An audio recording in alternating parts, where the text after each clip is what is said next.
Button Press presents Savage Claim, Book 1 in the Brothers Kade series, written by Luna M. Rose and read for you by Cynthia Gunderson. Copyright 2026, Button Press. Chapter 1. Mikah. Snow clung to the ironwork gate when Mikah Kade stepped out of the black sedan. He drew a deep breath, the cold mountain air stinging his lungs, then retrieved his bags from the trunk. The driver didn't offer to help. He knew better. After giving the man $100 bill, Mikah turned to the stone facade he'd dreaded setting eyes on for the past 3 years. The Kade mansion crouched under the Telluride Mountains. It screamed luxury with the heated brick drive, the yawning 3-story windows, and the regal arched entryway. Mikah shuddered. He hadn't missed this place. Not even once. If it weren't for Gracie, he likely wouldn't have come back, or even given it a second thought. That wasn't completely true. He'd talked with his brothers. Varric, mostly. He'd always been the most rational of the 4 of them. A few months ago, Alec had dropped off the map without a word, and Silas? Something twinged beneath his ribs. Yes, he would have come back for Silas. Guilt settled at his core as it always did when he thought of Silas and Alec. Alec was his twin. He should have missed him more than anyone else. And maybe it was the way his father always told them they needed to be close that had driven them apart. He'd given them both something to rebel against. Mikah adjusted his scarf under his wool coat and marched to the door. Even moving to the other side of the country, Washington, D.C., he hadn't fully escaped his roots. His boots were simple, but they were still Italian leather, soft as butter. His watch was minimalist, brushed steel with no ornaments, but it did have the Rolex logo branded against his skin. Politicians smelled money on a person faster than he smelled fear. Considering he could sense a quickening heartbeat or a prickle on someone's neck from hundreds of meters away, that was impressive. Playing their games was a means to an end, and today it was time for the end. He thought about knocking, but instead turned the handle and pushed the front door open. It was unlocked, as he knew it would be. Anyone stupid enough to walk into this house intending to cause harm would find out soon enough that they were the prey, not predator. Warmth spilled out onto the step, and Mikah's childhood memories tumbled into his head along with the scent of cedar and lemon oil. "Mr. Kade, you're back early." A flustered woman dressed in black, her silvering hair pulled into a severe bun at the base of her neck, clutched her dusting rag and looked him up and down. Mikah grinned. "You're welcome." He dropped his bags and rushed in, sweeping Miss Marin up into a hug. She was smaller than he'd remembered, her bones more frail. She spluttered and pushed against his shoulders. He set her back on the floor and gave her a wink as she tried to put herself back together. She made a sound in her throat when she realized he'd already started off down the tiled hall. Her heel clicks echoed through the vaulted space, and he couldn't help but smile. She'd been the caretaker here since before he was born, and he loved her like his own mother. Though he didn't know exactly what that was supposed to feel like. He barely remembered what his mother looked like. Miss Marin finally caught up. "He's not ready for you. I don't care." Mikah walked faster. If Gregor Kade wouldn't make an adjustment in his schedule for his own son, then he'd be a pain in his father's ass until he decided to accommodate. Mikah had only tolerated his assignment for the past 3 years to arrive at this moment, and he wouldn't be put off a second longer. He was only sorry Miss Marin was caught in the crossfire. "Mr. Kade," Mikah whirled, dropping his large hands on the woman's shoulders. He froze, whipping his head to scan the hall. That scent. It was hers. Mate. His wolf lunged, battering the back of his ribs. Mikah clutched at his chest, struggling to catch his breath. What the hell was Gracie's scent doing in this hall? "Mr. Kade." "Don't call me that. It's Mikah." Miss Marin pulled at his hands and he dropped them. His chest heaved, blood rushing in his ears. "I'll deal with him, I promise. You don't have to protect me." He couldn't think. He had to find her. Had his father brought her here to surprise him upon his return? It would be the first time Gregor Kade had given him anything. Miss Marin chewed her lower lip.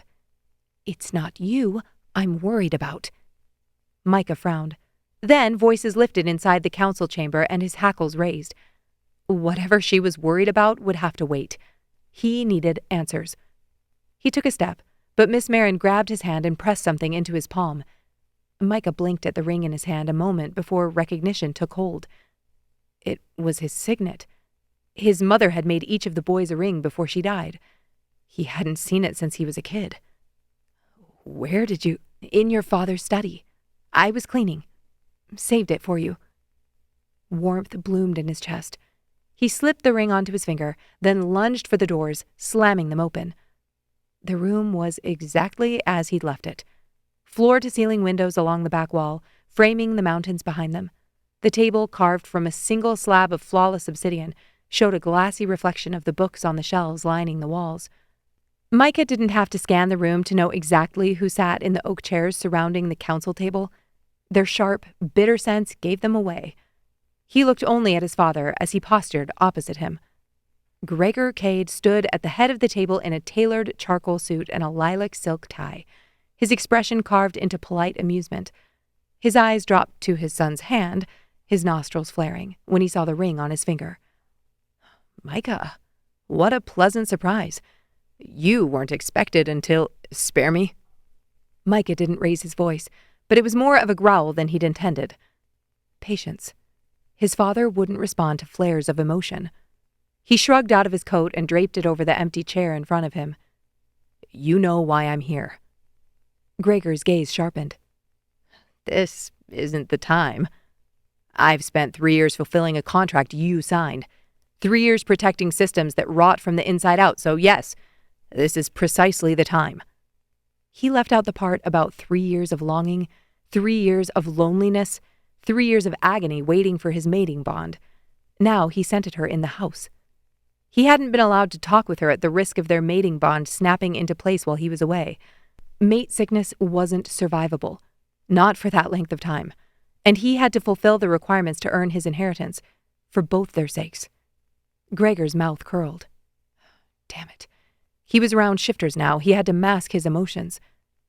You seem agitated, Gregor purred. Wouldn't it be best if Miss Marin took you to your room? I want what was promised to me. Mikah leaned forward and pressed his palms against the cool tabletop.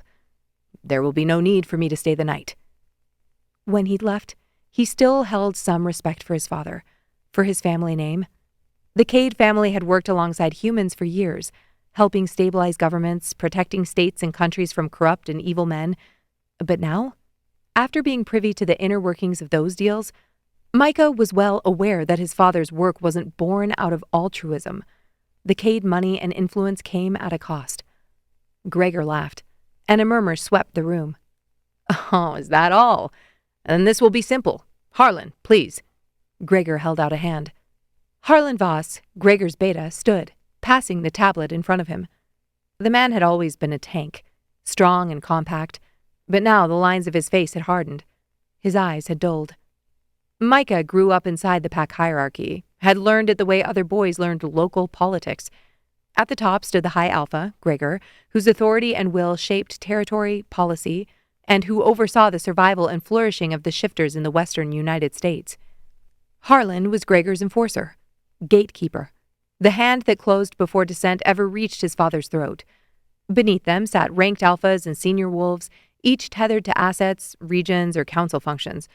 And at the bottom were omegas, officially protected and much needed for mating bonds and pack stability. Half of the estate in the form of our assets in the Pacific Northwest, holdings, territories. Gregor scrolled on the screen, then looked up. Am I missing anything, son? Mikah worked to keep his heart rate even. Too easy. This wasn't what he'd anticipated. His father had to abide by the terms of his inheritance, but he'd expected more of a fight to get it signed over. He grunted. Let me read it. Gregor's grin widened. You don't trust me? There were chuckles around the room as he set the tablet on the table and shoved, sending it sliding the full length of the surface. Mikah had to snap his hand over it to keep it from sailing off the end onto the floor. He scrolled up to start at the top of the document, then read every line. He drew slow breaths, holding and releasing to steady his body. It was the same. The document they'd prepared before he left for D.C. He locked down the relief that washed over him. Finally, this would all be over.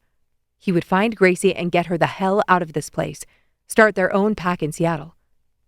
Satisfied? Gregor asked. Mikah nodded and passed the tablet back to his father. It seems to be in order. Of course it does. You fulfilled your duties and I wouldn't dream of breaking our agreement. I'll start the transfers immediately, though you may need to stay at least one night, since we'll need to get the paperwork in order.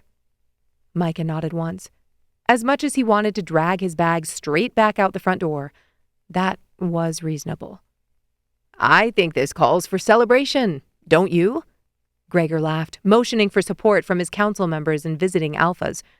There's no need, Mikah started, then sucked in a breath as the door at the far end of the chamber opened. Her scent flooded through the room, like sun-warmed skin, wild ginger, and crushed peony petals. Gracie. She carried in a tray with a carafe of wine and glasses. Her dark hair was braided low at the nape of her neck.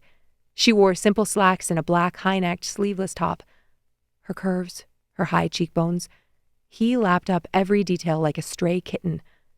Mikah moved around the table, but Gregor held up a hand. Gracie didn't lift her head as she set the tray on the table, her gaze fixed on the floor. Is there anything else you need, High Alpha? Gregor smiled, then put a hand to her cheek, and the world narrowed. Mikah's heart slammed once, hard enough to steal breath from his lungs.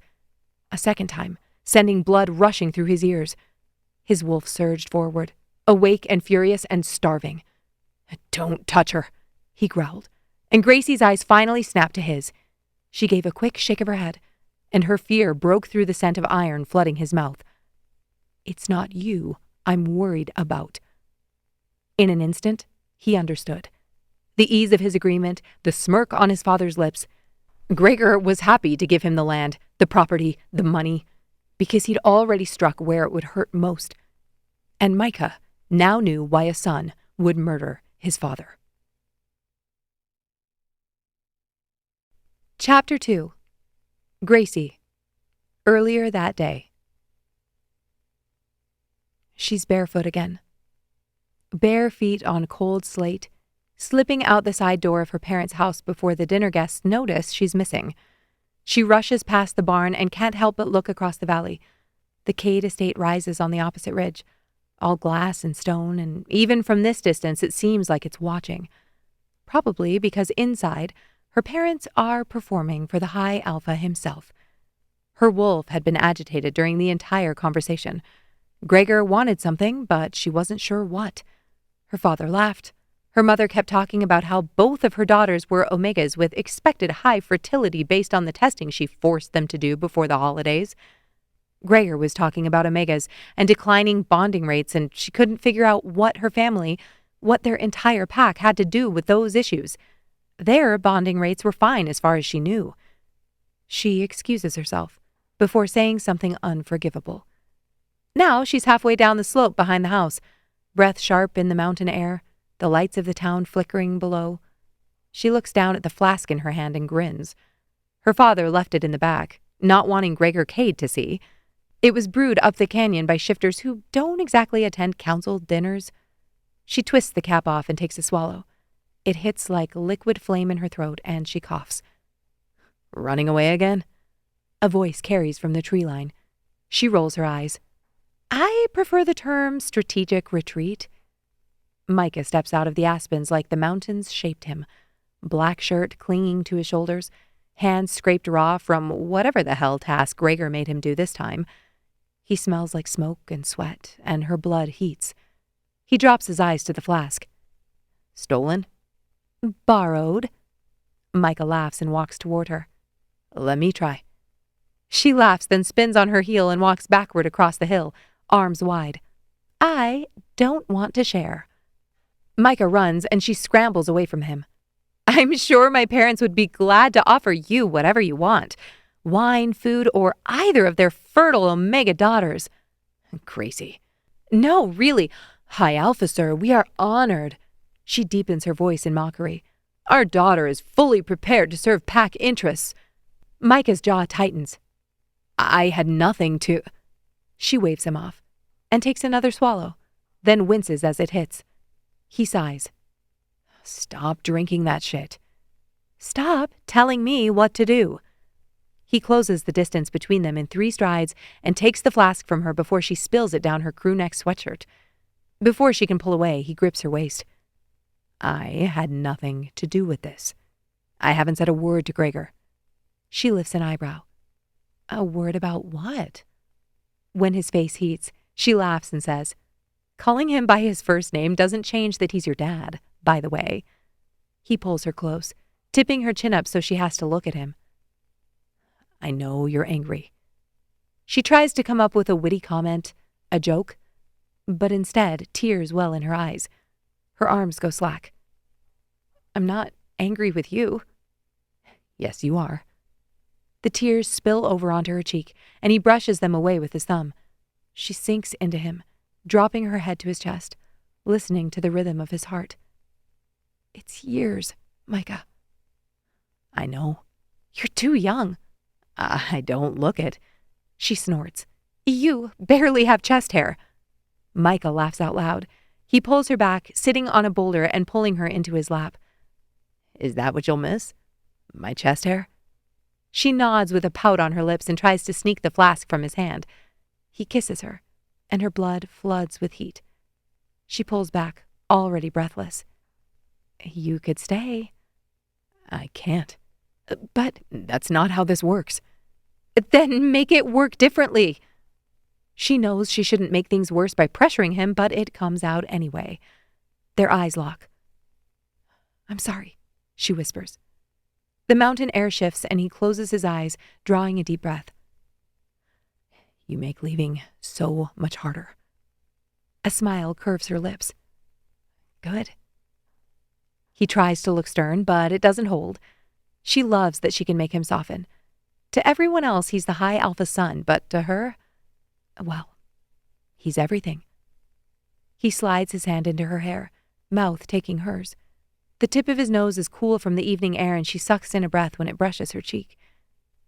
You're my mate, Gracie, he whispers. I can feel it. Something in her swells, building until her head feels as if it will burst. Me too. I'll come back, I promise. His voice blends with the wind racing down the side of the slope. She reaches for him, but her hand passes through the shape of him. No, Mikah! She lunges forward and hits the ground, and Gracie surfaced from sleep with a gasp. She blinked her eyes open, cringing at the cold sweat slicking her skin. Morning cut through the curtains in thin surgical lines, white gold light slicing across the velvet of her Omega suite. It should have been beautiful. In another life, it might have been. But beauty soured when it was caged. Another dream. What was that, 3 this week? Her body burned beneath the sheets.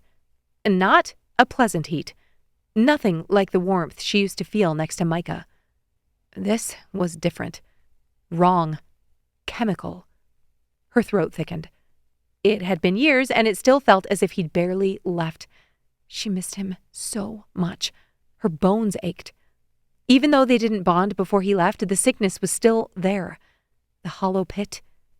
Gracie groaned as she rolled to her side. Every brush of the fabric was like sandpaper against her skin, sending her nerves jittering. She peeled the blanket away, shivering in her cotton underwear and tank top despite the fever licking her bones, and planted her feet on the cool marble floor. Someone, probably Miss Marin, had left a silver, covered tray near the door. Her dosage schedule was arranged with medical precision. Gregor called them supplements. She knew better now. He'd been ramping up the dose, and not enough to force a collapse since he needed her to be functional, presentable, but enough to cow her body into submission. She wasn't even in heat yet, but it didn't matter. She was desperate, aching for a mate to the point that she could barely focus on anything else. And not just any mate. Him. Gregor had made sure his own pheromones were infused into the toxic concoctions they forced her to inject. Now her body betrayed her any time he was in her wing of the house. She stalked across the floor, swept her dark hair over her shoulder, and lifted the lid. Steam rose from scrambled eggs, sausages, and herb-roasted potatoes. Next to the white ceramic plate sat a slim glass syringe. Gracie's stomach flipped.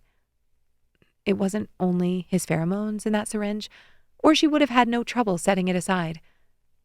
There was something else in that liquid that made her feel alive, euphoric. The day prior, the sensation had lasted until far past lunch. She'd tried to resist it every day that week without success, and she hated herself for it. A chime sounded at the door, signaling the morning check. She crossed the room and pressed her palm to the reader. The lock released with a softened click. Jessa, the Omega bonded to Gregor's Beta, Harlan Voss, slipped inside. She must have been up for some time already because her ash-blonde bob was glossy and smooth, her mascara already applied. After Alec and Micah's departure, Harlan and Jessa took up residence at the Kade mansion. Pack members, including her parents, thought it was a brilliant move on the High Alpha's part. Their pack had been spread out since its formation. Everyone living scattered in small communities in the wilderness surrounding Telluride and Ouray. Now they all lived within 20 minutes of the Kade house.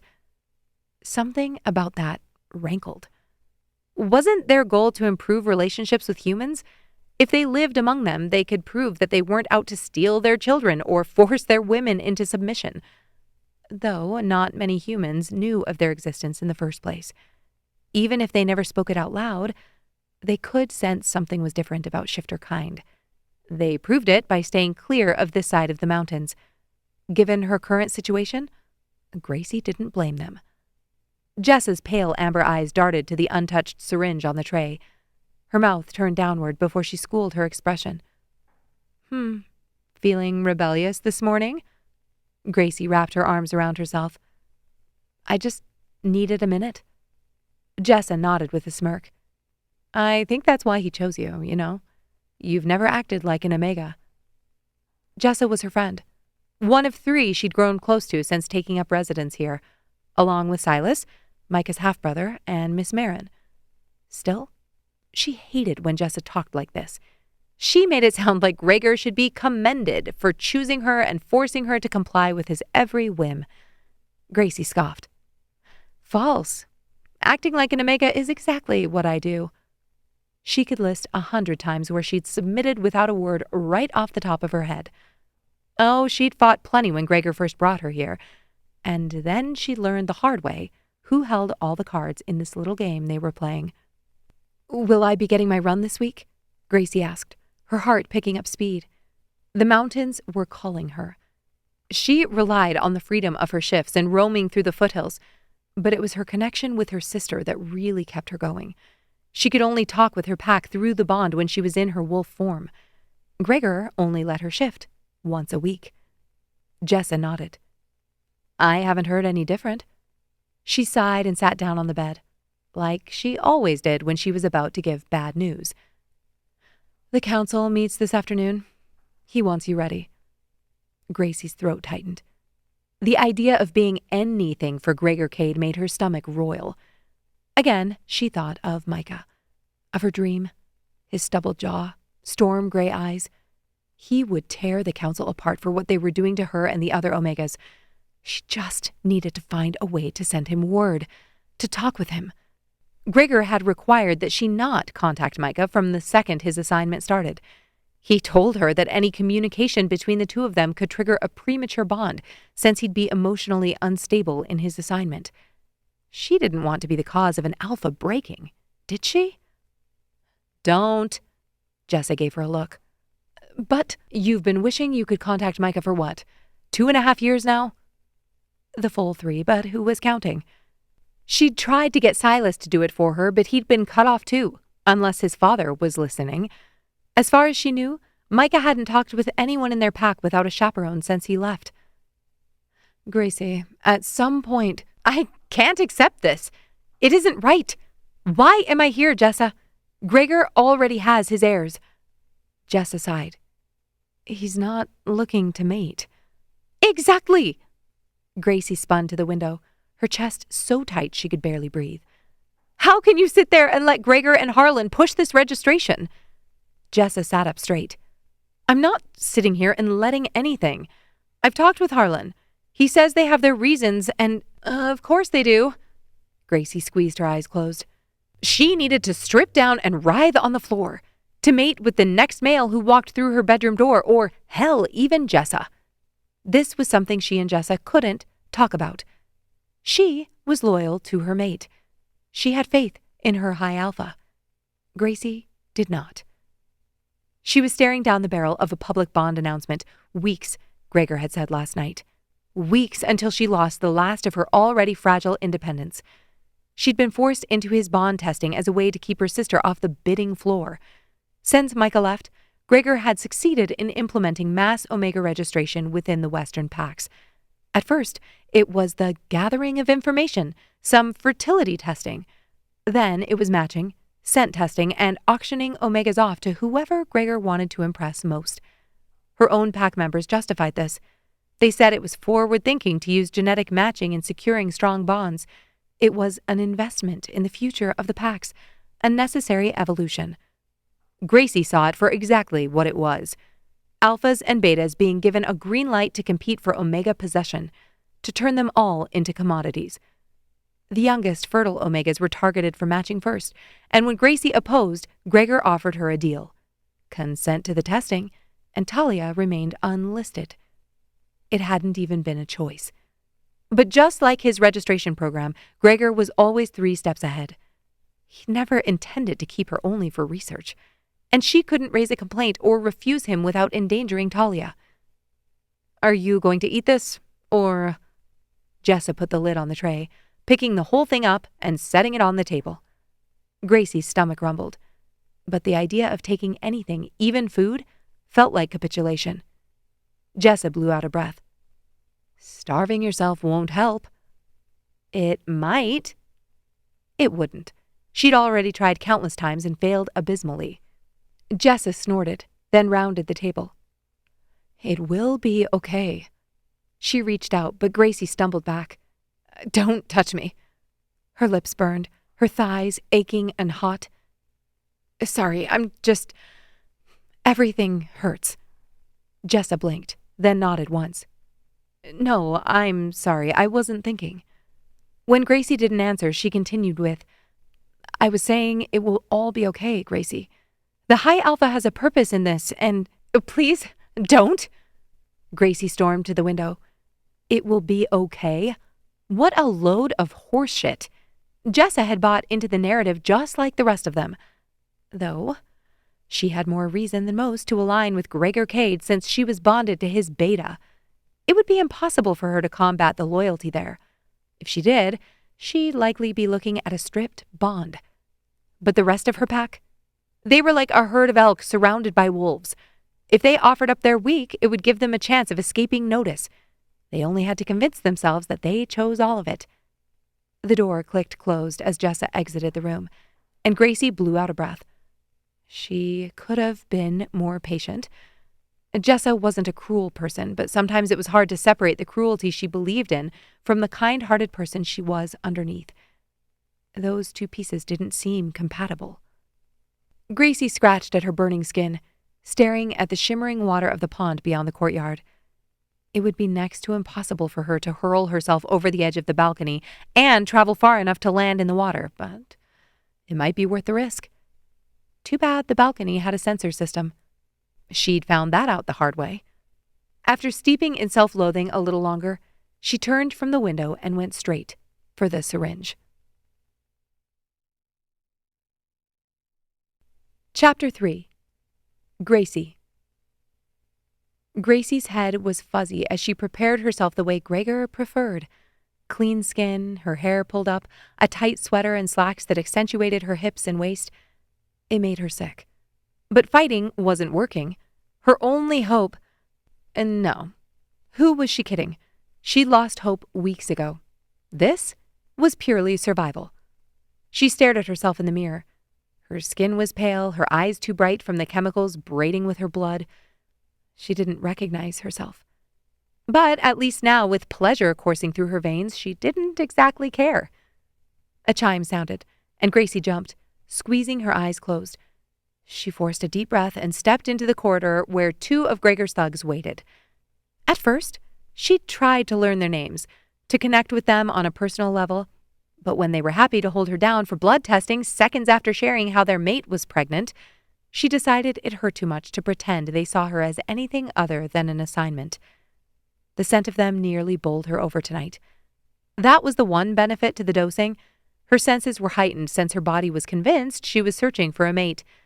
Her body was on high alert for danger, sensitive and discerning. Gregor's men smelled of bitterness. Something sour? Probably from whatever new concoction they'd glutted themselves with at one of his parties. Shifters metabolized man-made drugs and alcohol at a rate too high to enjoy them. But there were plenty of shifter-made products they enjoyed thoroughly. It turned them into manic, slobbering fools. Gracie shuddered as the men escorted her toward the council chamber. The hall narrowed and the double doors stood open. Her pulse kicked as the men motioned for her to wait. Gregor had been setting webs for years, but now he wasn't even trying to pretend his plans were secret. He rarely traveled anymore and met exclusively with his own council. Not in its entirety either, only with those who agreed with him. It left her with no hope, no one to appeal to. They knew Gregor was registering Omegas, studying them and forcing them into bonds, and they did nothing. She was still dumbfounded by how quickly it had all happened. But, thinking back to that moment in her dream, she realized Gregor had been setting the groundwork for years, probably since the time he'd claimed the High Alpha seat. He'd won the hearts of the Western Packs when he challenged Amos Calder for High Alpha over 20 years ago. Gregor was young and strong, flashy and charismatic, exactly the kind of leader the Packs needed to unite them. The Alphas practically bowed at his feet after he killed Amos and took his place. But Gracie knew a truth that few others did. Mikah told her, had sworn her to secrecy. Gregor believed from a young age that his bloodline held the blood of the sovereigns. He'd heard the same stories they all had as children, that years ago there had been a sovereign line, Alphas born to rule by blood. Depending on who was telling the tale, the stories suggested either that the sovereigns eradicated themselves through infighting, or they were taken out by ambitious Alphas who were sick of groveling. Either way, Gregor was convinced his family line held sovereign blood. After earning the High Alpha seat of the Western Packs, he bonded with 7 Omegas before mating. He believed one of them was the key to activating his blood, and when none of them did, he severed their bonds, rejected them as mates. Gregor didn't erase Mikah's mother, though. She did that herself when she discovered his infidelity and subsequently Silas's birth. I think this calls for celebration, don't you? Gregor's voice filtered through the council room doors, followed by a caustic laugh. That was her cue. She strode to the sideboard and lifted the tray already set with a carafe of wine and glittering stemmed glasses. As soon as she passed through the door, Gregor's scent hit her, slipping through her senses like mulled wine. Yes. Her blood rushed, her mouth watered. The High Alpha caught her gaze, his pupils dilating at the sight of her reaction to his presence. And then she nearly dropped her tray. A new scent. No, not new. Old and sweet, musky and deep, and his voice. She didn't know what he said because her blood rushed in her ears. Mikah was in that room. She couldn't believe her eyes and stood staring, trying to make sense of it. He's waiting, one of her escorts hissed, and Gracie forced herself to take a step. Then another. Mikah's scent rolled through her, spiking with surprise, fear, then anger, spicy and rich.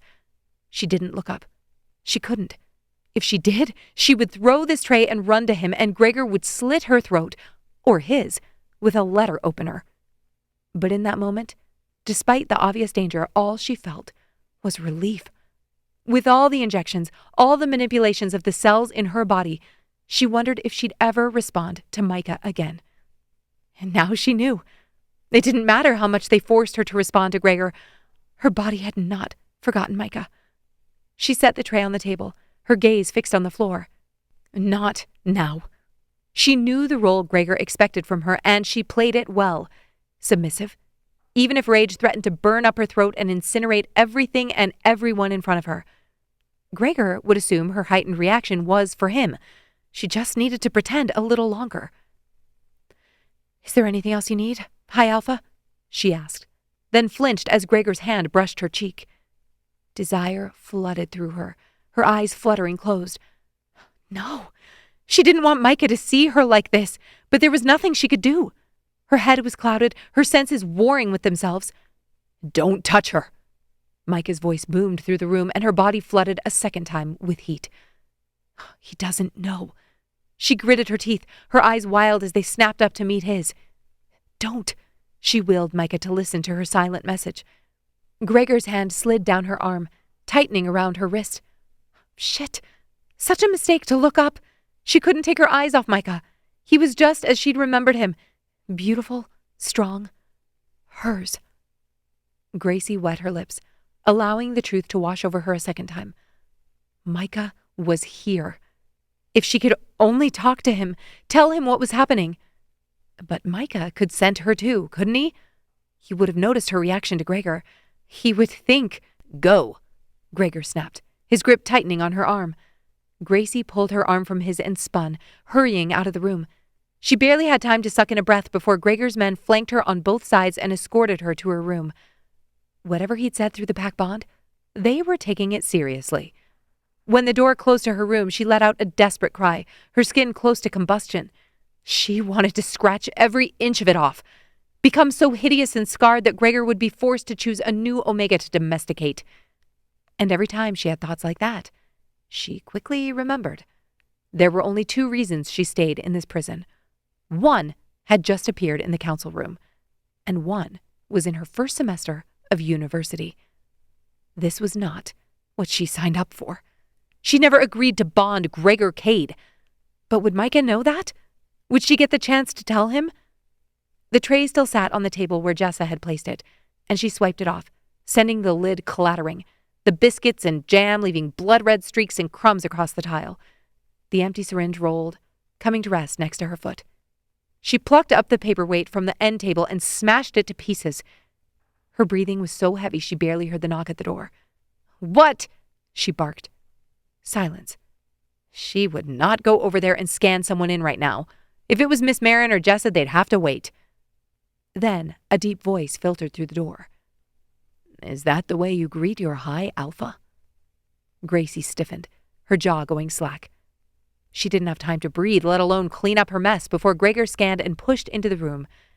He was the only one who had unlimited access to her. He stopped short, noticing the decorative weight in her hands, his eyes flicking to the mess on the floor and the shards of glass glittering around her feet. He blew out a puff of air, then leveled his gaze at her. "I love your fire." His voice was low and calm. The scent of his arousal stung her nose. Then the blood drained from her face when she saw what Gregor held in his hands. A slip of cream fabric and a scent collar that gleamed in matte gunmetal. Gregor set them on the bed like precious gifts. "You'll wear these." She could already feel the cold bite of the metal against her throat. He'd only made her wear it twice, with no rhyme or reason for the command. "Tonight?" His smile held no warmth. "The council requires assurance. They need to see that we're stable, especially now." Gregor ran his fingers over the dress. "Your heat is nearly here. The compounds are working, but we've no more time to waste." He lifted the scent collar, flipping it in his palm. "This will prevent any unfortunate reactions." The collar was no more than a thick necklace, but she hated it almost as much as she hated the syringes. Probably more. At least the injections gave her something to look forward to. Gregor's eyes were cold when he looked up. He knew. As much as she'd tried to hide it, he'd seen how she reacted to Mikah in the room earlier. The humiliation hit her like a fist to a bruise. Not only did Gregor plan to control every reaction in her body, he was going to degrade her in front of Mikah, force her to show up collared in front of him. "I don't feel well." Gregor's nostrils flared, and as he stepped toward her, she flinched. The corners of his mouth curled as he broke into a full-throated laugh. Then he sighed, wiping his face with his palm. "You'd feel better if you ate." He picked up the lid to her tray, then crushed the glass under the heel of his boot. "But at least you remembered your dessert." He flashed an approving smile, then leaned in and pressed a slow kiss to her cheek. I know what you want, he whispered, his breath hot against her skin. And I will give it to you. Soon. Her body slumped, heat rippling across her skin in heavy waves. Her head lolled, her arms beginning to shake. Yes, High Alpha. She hated herself for saying the words, for every time she'd said them over the past months. But there was nothing she could do. She'd exhausted all her options. He held the power, and he'd been smart about exerting it, convincing other pack alphas that the dissension and low breeding rates were because of infertile omegas, that tracking and mitigating these hormonal issues was the only way to protect the packs. It was a small sacrifice of the few, for the benefit of the many. While there were plenty who didn't agree with his tactics, there were few who faulted him for trying. Come, Gregor commanded, taking her hand. Gracie did as she was told, and once they were beside the bed, he lifted the collar. Please, let me run first. Quickly, I promise I won't be long. She hated begging, but it was the only thing that seemed to work on Gregor these days. He paused, then set the collar down. Silas will accompany you. An hour only. She nodded, trying to hide her relief. Then you'll dress, he purred in her ear, gripping both sides of her face between his thumb and fingers. The guards will escort you, once you're ready for me. Chapter 4. Gracie. Silas leaned one shoulder against the doorframe, arms crossed, mouth tipped in that lazy half-smile. I hear you earned 60 minutes of blue sky. Gracie laughed. Don't pretend like this isn't your favorite part of the day. It was normally hers, without a question, though today had not gone as planned in the least. He snorted and pushed off, walking with her to the side door leading into the back gardens. As soon as they stepped outside, Gracie threw out her arms and dragged in a cleansing breath. The air hit her skin, cool and damp. So dramatic, Silas teased. You act like you've been in a prison cell for half your life. She smacked his arm and broke into a jog. The faster she got to the trees, the faster she could shift. Her body was still on high alert, hot and riled up. Silas had to have noticed, but he was kind enough not to say anything. Everyone in the house knew why she was there and what treatments she received. She'd been embarrassed for the first month. Now she couldn't care less whether one of the males gave her a sidelong glance. She hoped it made them just as uncomfortable as it made her. Have you talked with him? Gracie asked as Silas matched her pace. He shook his head, knowing exactly who she referred to. I barely heard he arrived. She didn't understand it. It would kill her to go a week without talking to Talia. What had happened to tear these brothers apart? Well, that was a stupid question. She knew what had happened. It was called Gregor Kade. They slowed at the tree line, and Gracie darted into the shadows. Silas moved a few paces away, giving her space. Let me know if you need help, he called. Gracie laughed. Oh, please, Silas. I can't figure out how to take off my bra. He chortled. I'd be no help with that anyway. Have you ever kissed an Omega? She slid her joggers over her hips. I don't kiss and tell. If you had anything to tell, you would. Gracie said things like this every so often, trying to remind Silas that she was someone he could talk to. He rarely gave her a glimpse into whatever life he led when they weren't together at the mansion. He had to have some hidden wants, desires. She doubted his lifelong goal was to run his father's errands. As she pulled off her socks and set them on the rest of her clothes, she fought the urge to dart back into the sunlight. Part of her had hoped that Mikah would be on the grounds, that he'd catch her scent, or... Do you seriously not know how to take off your bra? This is taking 1,000 years. Gracie rolled her eyes, her pulse speeding. I'm ready. She closed her eyes and let go, relaxing into the shift. Her spine bowed. The first snap of bone tore through her hips. Breath punched out of her in a broken gasp as her vision fractured and blurred, then sharpened again. Her skin rippled. Fur burst from her as her nails lengthened into curved black crescents that bit into the mulch. Her jaw thrust forward and her shoulders dislocated, reforming with a nauseating roll. Ribs compressed, pelvis snapped. The shift swallowed her whole, dragged her through fire, and spit her out on 4 legs. Scents exploded around her. Wet bark, distant deer, the nearby spring. Sound sharpened into 1,000 threads of wind, insects, birds, and creaking branches. Silas loped toward her. He was massive, his rusty coat shining in full. Show off. He nudged her shoulder with his muzzle. Race you. She could talk with anyone in her pack through the bond when in wolf form, but only fated mates could share impressions and thoughts as humans.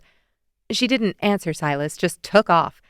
Since she'd never beat him in a race, the split-second head start was necessary. Wind knifed through her fur as her muscles stretched and recoiled in perfect rhythm. The world narrowed to scent trails and obstacles. Roots blurred beneath her, and she leaped over fallen logs without thinking. Silas thundered beside her, so she pushed harder. Air burned through her lungs. Branches whipped past her flanks. A shallow creek flashed ahead, and she didn't slow. Instead, she gathered and sprang, clearing it in a spray of cold droplets that splashed against her belly. What had she been worried about earlier? Out here, she didn't have a care in the world. Silas landed just ahead of her on his jump. He spun and barked, teasing. Gracie cut left without warning, diving into denser undergrowth. Brambles scraped her sides and sap stuck to her fur, but she didn't care. Both of them burst into a clearing at full speed. For a heartbeat, she pulled ahead, but Silas lunged. They hit the far tree line neck and neck, skidding through leaves in a spray of dirt and detritus. Gracie wheeled on him, chest heaving, tongue lolling. Silas bumped her shoulder again. Good. She tipped her muzzle to the sky and yipped. She was about to explore a creek bed when a familiar warmth brushed inside her head. Silas had already trotted off, but he turned, his ears pricking forward. Gracie? Her chest swelled at her sister's voice. I'm here, she called back. She folded into the dead grass of the clearing. The brittle stems crackled beneath her weight. Silas approached, head low, eyes sharp. He circled once and settled a few feet away, keeping watch. I was surprised to feel you. Don't you usually run in the morning? Talia asked. Gracie blew out a breath. Today's been a bit unexpected. In a bad way? No, not in a bad way. What was she supposed to tell her? She didn't want to get her hopes up by mentioning Mikah's return. Silas crawled closer on his belly, looking up at her through his lashes. Gracie laughed. Fine. She turned her attention to Talia. Okay if Silas joins the group chat? A rush of joy lifted through the bond. He's lonely? Gracie opened up to him, and Silas's voice entered her head. Hey there, Talia. Hi, Silas. Gracie tried to hide the bite of jealousy she felt at that greeting. Silas was free to see Talia whenever he went into town.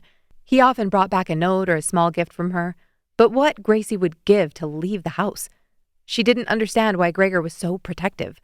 Wasn't it obvious that she wasn't going to run off? She wanted Talia to be safe. She'd keep his rules as long as he held up that end of the bargain. You will not believe this class I started Monday morning, Talia said. Gracie laughed. I thought you hated morning classes. Silas chimed in. She hates mornings. Slight difference. Pure sunshine spilled across the bond. I don't hate anything. You both know that. I just like my bed. Anyway, it's botany. We're studying medicinal plants, actual fieldwork. Today we identified foxglove and valerian in the wild. Gracie inhaled deeply, letting the forest flood her senses.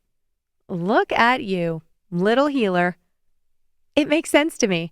How things grow, how they mend what's broken. If she starts brewing potions, I'm requesting hazard pay for gift delivery, Silas said. Gracie huffed a laugh. Talia sighed. You sound happy. Gracie pushed warmth through the bond, thick and golden. Always. I miss you, though. Silas's shoulder pressed into hers. Miss you, too. Talia's essence turned melancholy, and then there was a flash of something.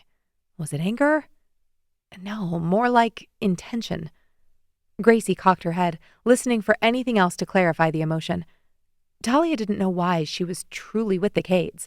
Gracie told her she wanted to be a part of the research, to help the packs, to be closer to Mikah. I love you, Gracie. I have to shift back and get to a study session, Talia said. Of course. Love you. So glad we could talk. You're talking like I'm not even here, Silas said. Gracie and Talia laughed. Love you, Silas, they said in unison. Gracie's head hollowed out as Talia left. She rolled back onto her stomach and pushed to her feet. I'm okay. The thought brushed outward before she meant it to. Silas caught it. His tail flicked once in acknowledgement. "You sure?" She stepped forward. Yeah. He didn't press. They started back at an easy lope, side by side through the brittle field and into the tree line. The forest swallowed them again, the branches knitting overhead. She tried to enjoy every last second. Her hour time limit was drawing close, and as soon as she shifted back, she'd have to deal with the flood of thoughts and emotions about Mikah. "I don't know why he didn't come to find me when he got to the house," Silas said. "Mikah?" He nodded, his head mid-stride. Gracie knew why he hadn't found her. He didn't know she was there, and Gregor wouldn't have let him down her corridor even if he'd tried. But did he go to her home first? Did he want to see her, or was his reaction in the council room fear of what he felt now? What if he felt nothing? The thoughts floated through her but didn't sink deep. It was easy to push them aside in her wolf form and focus on Silas. "Maybe he's trying to find you now. You're playing hard to get." Silas snorted. He angled closer as the trees began to thin, his shoulder occasionally brushing hers. They played, darting between the trees and chasing a few squirrels for fun. They skidded to a halt at the tree line. Gracie's legs shook. Her sides heaved. Silas retreated to shift, giving her some privacy. Before initiating her shift to human form, she stared at the back windows of the Kade house, wondering where he was. Had Mikah stayed? Would he be at dinner tonight? The thought that he may have left after the council meeting made her feel like she was choking on a rock. Had he come back for her? The back door opened and her hackles rose. It was Gregor, and what he held in his hand glinted silver. Gregor put his fingers in his mouth and whistled, calling her like she was a dog. "Gracie?" It was Silas's voice. She yipped an apology, then let the shift take her. Chapter 5. Mikah. Mikah stood near the wall in the west salon, holding a drink he hadn't sipped, shoulders tight beneath his jacket. Staying here felt like swallowing glass, but he couldn't leave.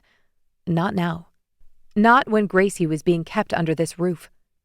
Despite what he'd scented in the council room, it wasn't possible that she cared for Gregor. He refused to believe it. She'd never been a fan of his father, and for good reason. Even Gregor's closest confidants couldn't be called friends. They stayed close to him because of the strength he offered. Mikah had been exactly the same in D.C., and he regretted having yet another thing in common with his father. Glasses clinked around him, the crystal catching the light. A fire burned low in the marble hearth on the far wall, and council members milled around the room.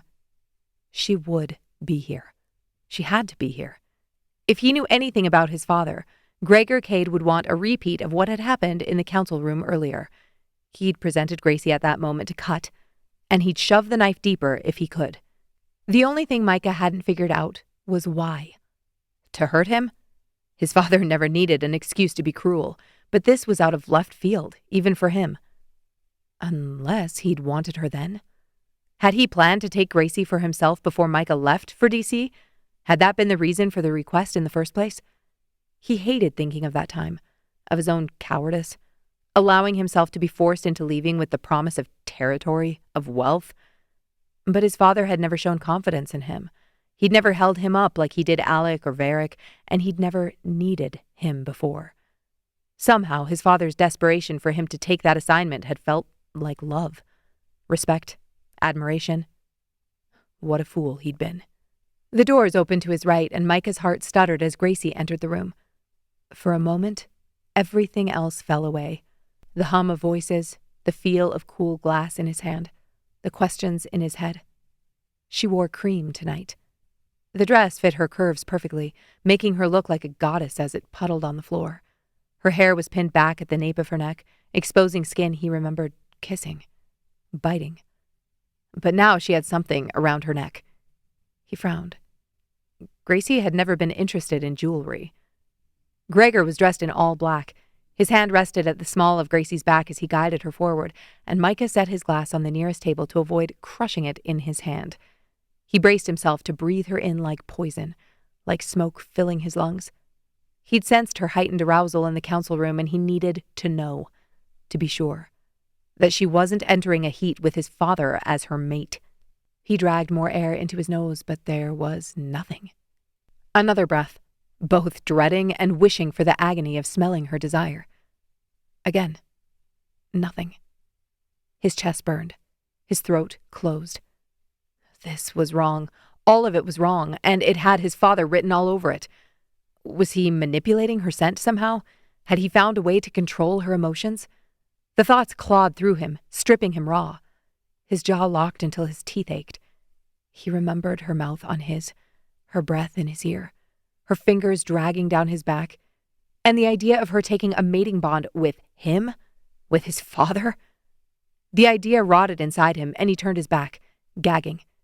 His wolf snarled, and it wasn't a choice to spin back and start toward his father. He would rip him apart. He would... Fingers crushed around his forearm, nails biting through fabric into skin. Move. Mikah jerked away, barely recognizing his brother's scent. When had Silas arrived? Let go, he growled. Instead, Silas pivoted, his shoulder slamming into Mikah's side, steering him in the opposite direction of Gracie. Mikah dug in his heels. No. Silas leaned close, breath hot against his ear. While I'd revel in watching you tear our father's head from his body, I don't think this is the time or place. Well, it could be the place. Silas grunted as he blocked Mikah. His body was built hard and narrow, shoulders roped with muscle earned from physical labor, not training. It had only been 3 years since they last saw each other in person, but his face had hardened, his eyes cold. The urge to lash out hit Mikah sharp and hot, his knuckles itching to drive Silas back, to get to Gracie. But it died just as quickly. Silas was Gregor's son, though none of them had known until Silas showed up on the front step at 5 years old. Micah's mother had insisted the boy be allowed to stay, but the knowledge of her mate's infidelity was too much to bear. Gregor had broken her, and not long after her death, he started on Silas.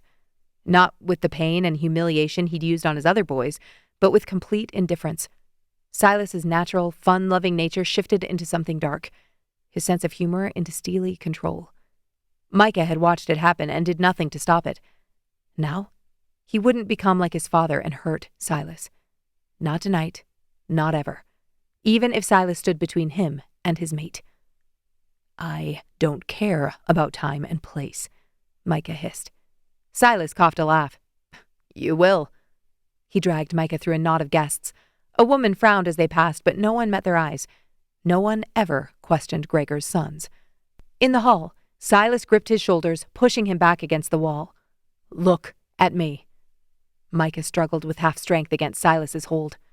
She needs me. She needs you alive, Silas shot back. I can't. You can, and you will. Silas dragged him further down the hall and shoved the doors open to the patio. Icy air rushed over Mikah's face, snapping him out of his frenzy for a split second. Silas pulled Mikah through and kicked the door shut with his heel. What the hell is he doing with her? Mikah growled, just as Silas said, You should have warned us. Told someone you were coming. I didn't come hoping for a welcoming committee. I came to collect what's mine. Silas grunted and stalked off down the path. Mikah cursed under his breath and followed. Silas didn't talk to please people. Social expectations had no hold on him, but at least when he spoke his mind, you knew it was sincere. They passed the windows of their father's study. Frosted glass, biological scans for entry. He wanted to pick up a rock as big as his fist and hurl it through the pane. His father's slurred words, a glass shattering against the wall, the taste of blood in his mouth. What? Silas turned, and Mikah realized he'd stopped walking. He ground his teeth. You were lucky. Silas chortled, scuffing his boot over the paving stones. The exact adjective I would have chosen to describe my childhood. Mikah knew he shouldn't have said it, but being back at this house amplified all the hate and anger he thought had diminished over the past 3 years. It hadn't healed. It had only been lying in wait. He drew a deep breath, held it, then blew it out. The garden sat in fragments of shadow and silver.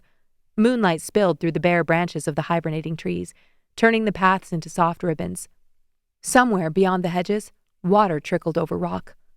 Silas leaned against the low stone wall near the rosebeds, arms crossed. How could he look so calm at a time like this? Dragging him out of the salon wasn't going to make him forget what he'd seen. Mikah couldn't take the silence a second longer.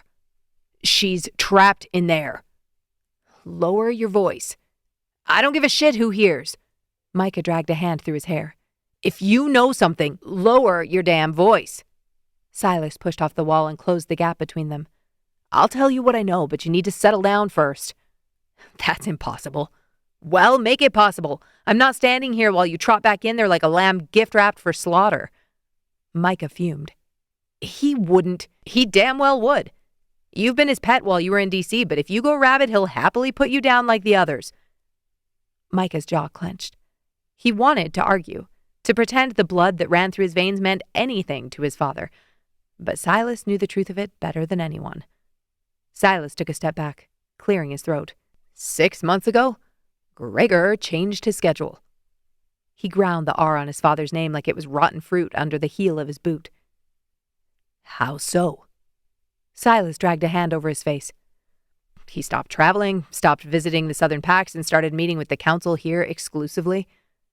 Micah's chest tightened. How frequently? Every week, since half of them live here now. Micah's brows shot up. Silas pushed off the wall and paced a few steps. 2 weeks after that started, Gracie arrived, not long after the others. The others? A ball of heat flared in Micah's chest. Silas nodded, a bitter smile on his lips. I haven't seen them in months. He was too angry to dissect the potential ramifications of that statement. What was the claim? Omega protection? No, observation. Silas blew out a breath.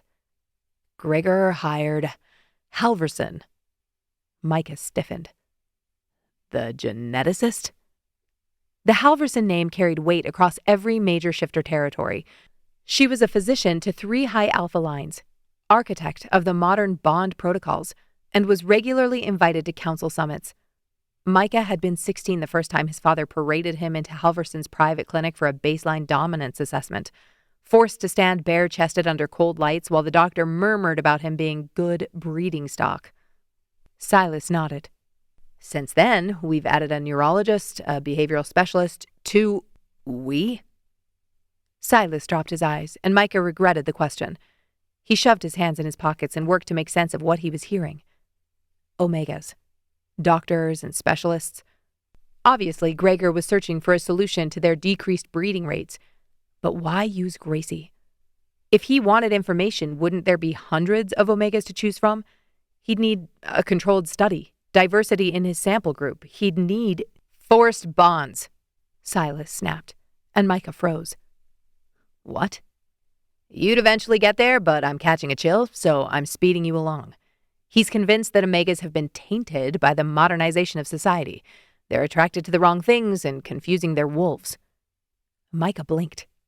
Forced bonds? His stomach lurched like the stones beneath his feet had opened up and dropped him into nothingness. Gracie's strong, Silas continued. Stable, high compatibility, no known health markers. Micah's growl echoed through the courtyard, and then everything inside him went still, cold as ice. He nodded once and started toward the house.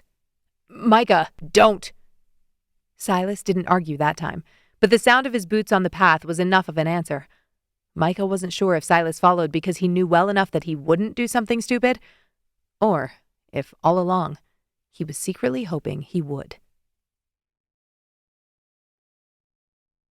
Chapter 6. Gracie. A table wobbled as Silas pulled Mikah from the room. A few of the guests turned at the disturbance, and Gracie's wolf stirred within her. It was only a whimper, but it made her gasp. "What is it?" Gregor hissed through clenched teeth. She shook her head. "Nothing." On the outside, cream silk spilled down her body. The bodice of her dress hugged her hips, the neckline cut low and wide, bearing the soft curve of her throat. The scent-dulling collar gleamed beneath the light, stark against her skin. Gracie looked exactly as Gregor wished, but inside, her soul seemed to be ripping in half. She hadn't felt much of her wolf since starting the injections, and these flickers were enough to bring tears to her eyes. She was still there.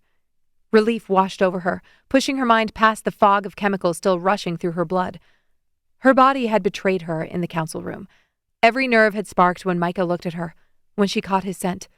Every carefully constructed wall she'd built over the past year out of necessity, brick by brick, had cracked. He left willingly. Those were the words Gregor spoke often, but she'd never believed them. Mikah had been clear when he left that he was playing his father's game for her, for them. What was Mikah going to do? Gregor wouldn't allow her to leave, and even though Mikah was strong, he didn't have the resources Gregor did. He wouldn't win this fight. Gregor nudged her, leading her across the room to his beta, Harlan Voss, and 2 other men she didn't recognize. It was important for her to look perfect in front of them. The first time he'd presented her, she'd done as he asked out of fear that he'd hurt her sister. Then she'd done it out of fear of everything, but mostly her own suffering. But tonight, she had hope. It was only a sliver, but it was there. Hope was dangerous. Gracie plastered on a smile as they approached the table, then retreated into herself as Gregor started talking. She needed more information. Gregor was using her, obviously. She was being preserved for some purpose, but Gregor's explanations weren't sufficient. He was waiting for a strong heat. Fine, that part may be true, but he'd brought in other Omegas and bonded them with others, hadn't he?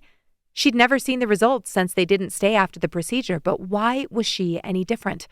She'd started to suspect that something had gone wrong with his initial bonding, that those Omegas hadn't been seen again because they didn't make it through the procedure. She shivered. "Becoming restless," the man next to her said. He stood taller than Gregor and had a hawkish nose. Gregor smiled. "As expected, but I promised an answer, and I have it." He clapped a hand on the man's shoulder. "There will—" A chair scraped loudly. An older councilman, Barrow, if she remembered correctly, stood unsteadily at the far end of the room, wine sloshing over the rim of his goblet. "You expect us to applaud this?" he slurred. Conversation died. Gregor's hand tightened at her back. Then Silas appeared. His shirt looked disheveled, his sleeves pushed back enough to show the thin scar tracing along his forearm. Gracie scanned the room, searching for Mikah. If Silas had returned, then where— Please, sit." Silas pressed his hand on the man's shoulder. Barrow laughed. "You think I answer to a bastard?" A ripple passed through the room. Silas didn't flinch. He smiled and said, "I think you answer to gravity, and I'd prefer you experience it seated." That got a few nervous chuckles. Barrow slammed his goblet onto the side table. "You've chosen favorites? Since when, councilman? You forget yourself." Gregor's voice cut in, smooth and cold. "I forget nothing," Barrow spat. "You consolidate power and have the balls to call it progress?" Silas shifted his weight, moving between Barrow and the Omega next to him. Gracie wanted to laugh out loud at that posturing. What was he playing at? Pretending to be protective when everyone knew beyond a doubt that Silas was harmless? His personality could be summed up in one sentence. He did as Gregor said, then complained about it. She adored Silas, but would never accuse him of having a spine. Barrow swayed. 2 high alpha security leaders closed in, but Gregor lifted a hand. "Allow him his dignity." He moved forward, depositing Gracie with the 2 men who had escorted her to the salon. Silas's eyes flicked Gracie, and there was something in his expression. She frowned. Then he mouthed something that looked very much like the word bathroom. Before she could double-check, Silas had averted his gaze. He stood at attention, his whole focus on his father. Gracie started, and the man next to her turned his head. "What?" "I need to use the bathroom. Would you escort me?" She swallowed hard. Gregor laughed ahead of them, sharing some joke with Barrow, but his eyes narrowed when his guard approached. The man leaned in. "Alpha, permission to escort the Omega?" Gregor murmured absently. "Yes, don't linger." Gracie knew he was anything but distracted. He would be watching the hall, waiting for her return. At least he couldn't scent her fear since she was wearing the collar. The guard dipped his head. "Of course." Silas sent her a message, and she didn't dare read too much into it, but he had left with Mikah earlier. Was there a chance? She walked with Gregor's men, and the corridor narrowed as they moved away from the hall. The noise dulled behind her. Her pulse climbed into her throat as the bathroom door came into view. Arched stone, heavy wood, iron handle worn smooth. One of the guards stepped ahead and pushed it open. The smell hit her like a slap.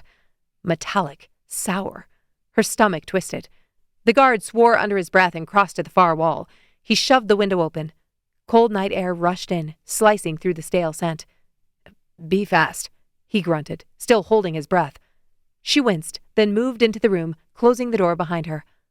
What had happened in here? Had something died in the heating vents?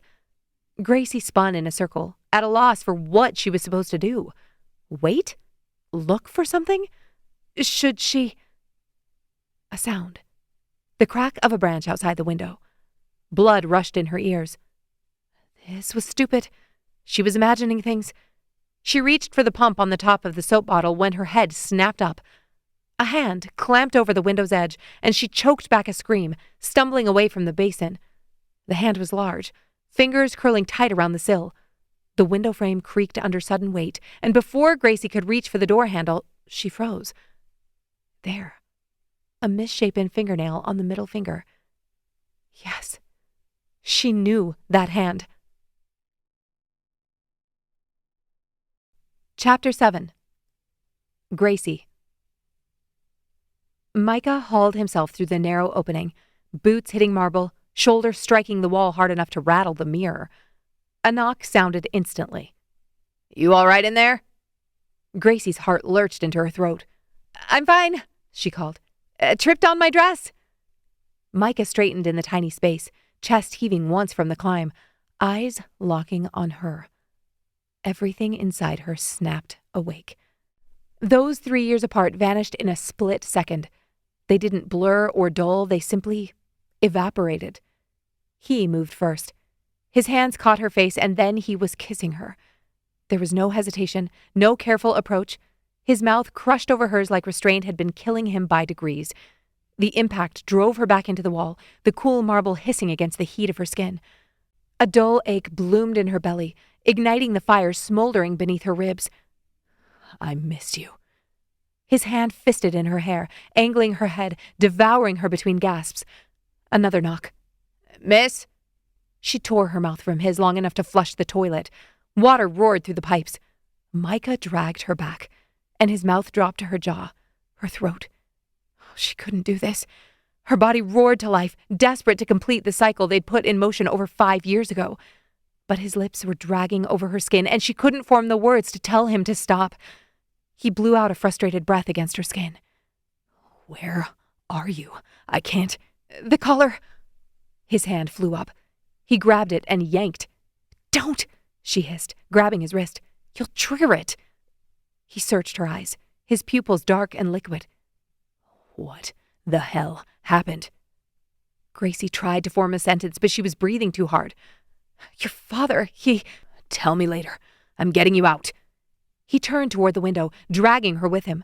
She stumbled forward, and the putrid scent that permeated the bathroom faded for a split second, allowing his scent to wrap around her. She was momentarily stunned, hit with the force of familiarity and want. "Mikah, stop!" He ignored her, gripping under her thighs and hoisting her toward the opening. "I said no!" He stilled, his arms clamped around her. "You think I'm leaving you here?" "You can't take this off!" She forced the words through the rush in her blood. "Only Gregor can unlock it, and—" Her voice caught. He was kissing her again, his lips leaving trails of heat over her cheekbone. "What?" Mikah's breath was heavy. "There's a tracker. All Omegas in the pack have one now." His hands clenched, fingers digging in hard enough to bruise. "He tagged you?" "It's not just—" A fist hit the door. "Everything okay in there?" She reached back and turned the faucet on high. "Almost finished." She pushed against Mikah's chest. "You're sent." "It's not just what?" His eyes were wild, his breath frantic. This answered her earlier question. Mikah was barely discovering what had happened here since he left. How was she supposed to bring him up to speed in minutes? How was she supposed to tell him this when it would break his heart? "Talia is safe as long as I'm here. I won't leave and put her at risk. But the others? She shook her head. Mikah, her voice broke, all the rage and grief crashing over her until she couldn't hold it back. I'm sorry. Mikah dropped his forehead to hers. I'm sorry. I never should have left. Memory flared in her. The orchard the night before he caught his plane. His hands at her waist, his body over hers, the bond pulling tight and electric between them, begging to lock. He'd stopped it for both their sakes. Even though she fought against it, neither of them believed he had a choice if they wanted a future together. If only they'd known then. His palm slid up her side, fingers spanning her ribs, thumb brushing the underside of her breast through thin silk. Her breath fractured. Mikah. She meant it as a warning, but it came out as a plea. He kissed her again, backing her fully against the wall, caging her in the narrow strip of space between the sink and the door. The faucet roared. We don't have... Her body arched into him despite herself. 3 years hadn't dulled a thing. It had compressed this heat between them, turned it volatile, explosive. His hand slid down, gripping her thigh, hauling it up against his hip. I'll rip this place apart. They'll kill you. I'll kill them first. The response was so him that it took her breath away. She coughed a laugh, amazed that she was still capable of feeling surprised, light-hearted. It was the greatest gift he could have given her. Another knock. Harder. Open the door. She shoved hard, the fear of Gregor's men clearing the fog in her head. Gregor wants this. He wants you here, she hissed. She'd suspected it since the moment Gregor required her to move into the house, but now the pieces clicked into place. Why he waited to force her bond, why he flaunted her in front of Mikah in the council room, and this display for him tonight? He could have chosen any Omega. He could have put her through the bonding first. He's afraid of you, Mikah, she whispered. Mikah frowned. What? He caught her face again, thumb brushing her swollen lower lip. That's why he sent you away. That's why... Another pound on the door. We're going to... I'm getting dressed, she yelled, fumbling for the zipper on the back of her dress. Mikah spun her and dragged it down the hollow of her back. He pulled something from his pocket, and the scent made her gag. Does Varric know about the tracker? Mikah rubbed an old rag over her arms, her neck. She closed her eyes, the scent forcing tears. She nodded. Varric had to know. He'd been working with Gregor, along with all the others. Mikah shoved the rag into his pocket, then stumbled back. I'll return. Tonight. Mikah. Then he was on the sill, gone in one fluid movement, cold air swallowing him. Gracie stared at herself in the mirror, at the flush in her cheeks, the wildness in her eyes. The door broke open, and Gregor's men took one step toward her before they started coughing from the stench. She blinked at them, innocent. The zipper's stuck. Can you help me? Chapter 8. Mikah. The shift rolled through Mikah in a chaotic detonation, bone reforming beneath skin, stretching it until it felt like it would split. Muscle locked into new architecture, his ribs cracking and knitting back together. After being forced to leave Gracie, he welcomed the violence of it. He wanted to hurt, wanted to suffer. Fur burst from his skin as he landed on all fours. He dragged in a breath, his senses lighting up. The wolf simplified things, narrowed the world to instinct, dulling the emotional hell he'd been going through for the last 24 hours. He snorted, pawed the ground, then launched into the woods. Cold air burned down his throat as he climbed, paws tearing through frost-stiff earth covered in pine needles and still decomposing autumn leaves. He welcomed the scents and sounds as his senses sorted through the barrage of input. Insects, owls, the creak of branches. The ground held snow in shadowed pockets, and each exhale clouded white against the dark timber. His body settled into rhythm quickly, and it finally allowed him to think. Gregor had planned this. Not that Mikah was important enough in his father's eyes to deserve a special display, but Gregor wanted him to discover the state of things. He wasn't hiding his efforts to register Omegas, nor was he hiding Gracie. But Gregor wasn't altruistic. Whatever he said to the other alphas, he wasn't doing this to protect the packs. He did nothing unless he sniffed personal advantage. So what was the benefit to him? He couldn't be disillusioned enough to think that Gracie or any other Omega would activate his bloodline like he'd believed as a younger man. He'd tried that, and failed. It had been years since Mikah heard him talk about the sovereign line. "He's afraid of you, Mikah." Gracie's words rushed into his head. He wanted to laugh at the thought. He'd done nothing to challenge his father. The opposite, actually. When his father requested he move to D.C., it had taken him less than a week to comply.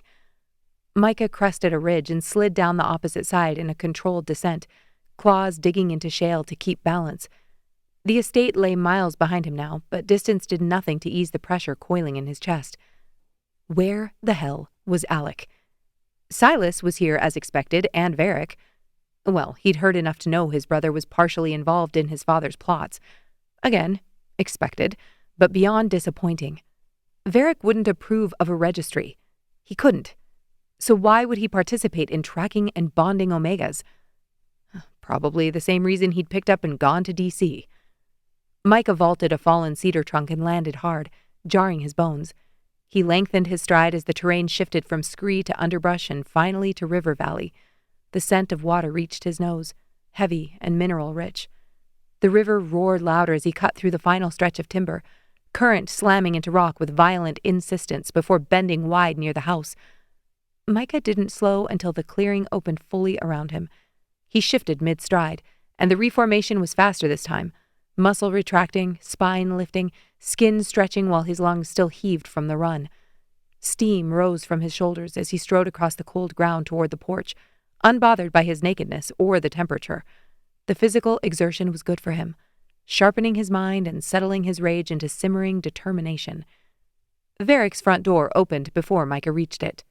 His brother stood framed in shadow, sleeves rolled to his forearms. His gaze flicked once over Mikah's bare skin, then returned to his face. "What happened?" Mikah mounted the steps without breaking eye contact. "Hello to you, too." Varric's jaw shifted. He stepped back, allowing him to enter, then stalked to the closet and pulled out a pair of worn jeans and a flannel shirt. He tossed them to Mikah and waited for him to dress. As he was buttoning the shirt, Varric said, "Things changed while you were playing soldier for the humans." "So I've heard." Varric's nostrils flared. "You've seen her?" Mikah gave him a look that said, "Why else would I be here?" Varric let out a puff of air, his mouth curling. He nodded for Mikah to follow him into the living room. "You're as pleasant as I remembered." Mikah hadn't had much contact with his brother since he left, purposefully. Any contact with the world here in Colorado cut so deep he shut all of it out. "Glad I could meet expectations." Varric leaned over a chair at the desk in the corner behind the leather couch. "I'm sure Silas already found you. Told you about the Omegas." "He did. You forgot to mention it on our phone calls." "Well, it's not like you could do anything about it from D.C. Thought I'd save you the stress." Varric typed something on his keyboard, then moved so Mikah could see his screen. It was a spreadsheet with a list of names. The next column showed dates, relocations, medical assessments, bondings. "You're helping him with this?" Mikah growled. Varric scoffed. "As much as you helped him on your assignment." He leveled his gaze at him. "Can we cut the self-righteous posturing and agree that we're on the same team here?" Mikah swallowed hard, warring between his desire to hug Varric or choke him out. They'd talked while he was in Washington, but this was the first time he was seeing him in person. He didn't expect the rush of emotion. "Fine," Mikah said, and relief rushed through him. The isolation of his position in D.C. had him rethinking the years before he left, how he and Varric had drifted from the tight-knit brotherhood they experienced as teens. He'd blamed it on Varric's increasing isolation, his obsession with his research projects. But now, looking back, it probably had just as much to do with him spending all his time with Gracie. "They're not only tracking, they're testing and, I don't know how to say it, auctioning them off," Varric said. That bought Varric points. He wasn't trying to hide the dirty details of the program. "How is the Western Alliance approving this?" Varric gave him a look. "You're smart enough to know the answer to that." Mikah's wolf shoved forward, hackles rising under his skin. The image of Gracie in cream silk, a collar at her throat with Gregor's hand on her back, flashed in Mikah's head. He breathed through it. Even without talking to Silas, he could have guessed, considering the state of things out east. The packs were scared, not only of a human betrayal of their agreements, but of the deterioration of their traditions. Low breeding rates, interhuman breeding, and declining fertility had been a subject for concern since he was a pup. Fear was a green light for Gregor. He'd taken full advantage of it when asking Mikah to go out on assignment. It was as if his father had a sixth sense, the ability to sniff out a weak joint and twist. There are plenty of council members who disapproved. Still do, Varric continued. He cut them out, saying they couldn't waste any more time discussing the pros and cons. It wasn't lost on Mikah that Varric used their father's name as little as possible. Had he heard him use any term other than alpha for him since they'd reached maturity? Warmth bloomed in his chest for his brothers. They hadn't always been close, but he still knew their hearts. Mikah's fingers curled against the tabletop until his knuckles whitened. You tried to stop it? I tried to slow it, Varric corrected. Through channels and committees, through appropriate procedure. His mouth twisted. I requested audits, pushed for transparency. The High Alpha smiled, applauded my diligence, then buried my requests. Every time I thought I found a lever, he'd already snapped it off. A slice of cold moved through Mikah's gut. He's giving them what they want. Varric nodded. A controlled and compliant Omega buffet. Predictable heats, forced bonds with the potential for stronger fertility. He blew out a breath. We can't talk about this.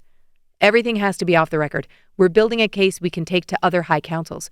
If we can show wrongdoing, we can appeal for intervention, but we need proof. Otherwise, no High Alpha steps in. Mikah finished. Exactly. Varric's voice softened by a fraction. No one wants to challenge our own kind. Not when humans are already chomping at the bit. Mikah stalked to the window. The council thinks war is coming. Are they wrong? War was a strong word, but no, they weren't wrong. They were useful to the human government now, necessary even. But what about when they were seen as a threat? This was the only country where shifters were free to live without scrutiny. The general population knew of their existence, but they were oblivious to their numbers, their power. Leaders of the Western United Nations had seen the opportunity to use their strength to assert their own dominance in the world. But it never took long for the master to question who was holding the leash. It would be helpful to have some personal connections with the High Alphas in the East and North. Varric gave him a look. Of course. You know I can't give you that information. Varric lifted a brow.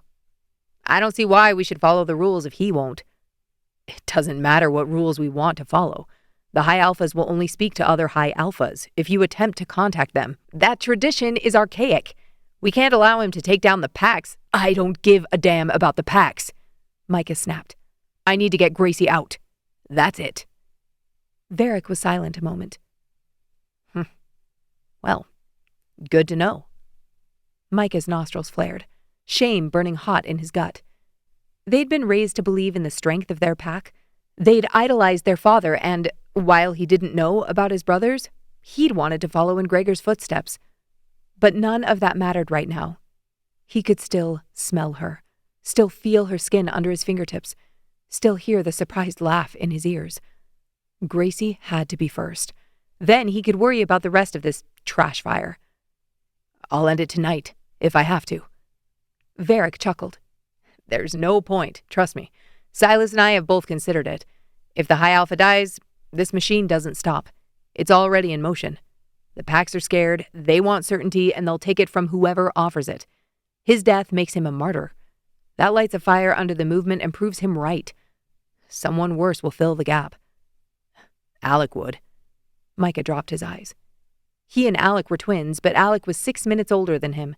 He'd always been the one expected to rise up and take their father's place. Varric's jaw tightened. Alec left. Right. He could see it so clearly now. How each of them had been played by their father, pushed into corners, poked and prodded until they did exactly as he wished. Mikah was done being his pawn. Has anyone heard from him? Varric shook his head. No. He said something about going on a retreat. You know him. Those words cut. Mikah wanted to know him. He'd waited his whole childhood for that twin connection to appear, but he never felt it. Alec was a mystery to him.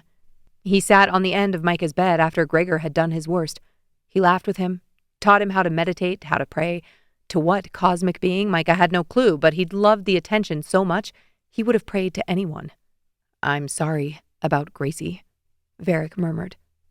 "I've tried to figure out why he wants her." He dragged a hand through his hair. "I know you don't want to hear this, but I have no idea why he hasn't moved forward already. She's been here long enough if he wanted to bond her." A growl ripped from Mikah's throat. Varric held up his hands. I know. I'm only saying it doesn't make sense. Why he'd wait so long. I'm glad, for your sake, that he has, but..."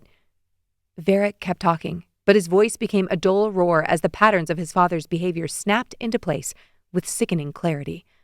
He did nothing without sniffing personal advantage. Gregor hadn't taken Gracie yet because Gregor wasn't trapping her. He was trapping Mikah.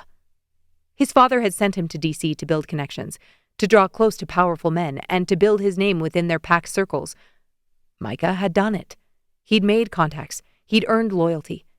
Now, Gregor wanted access to that network. And what better leverage than this? A cold sweat broke out along Mikah's spine. Varric was still talking, something about timelines, about appeals to other councils. Mikah heard the words, but they didn't stick. Months, even days and weeks, were a fantasy.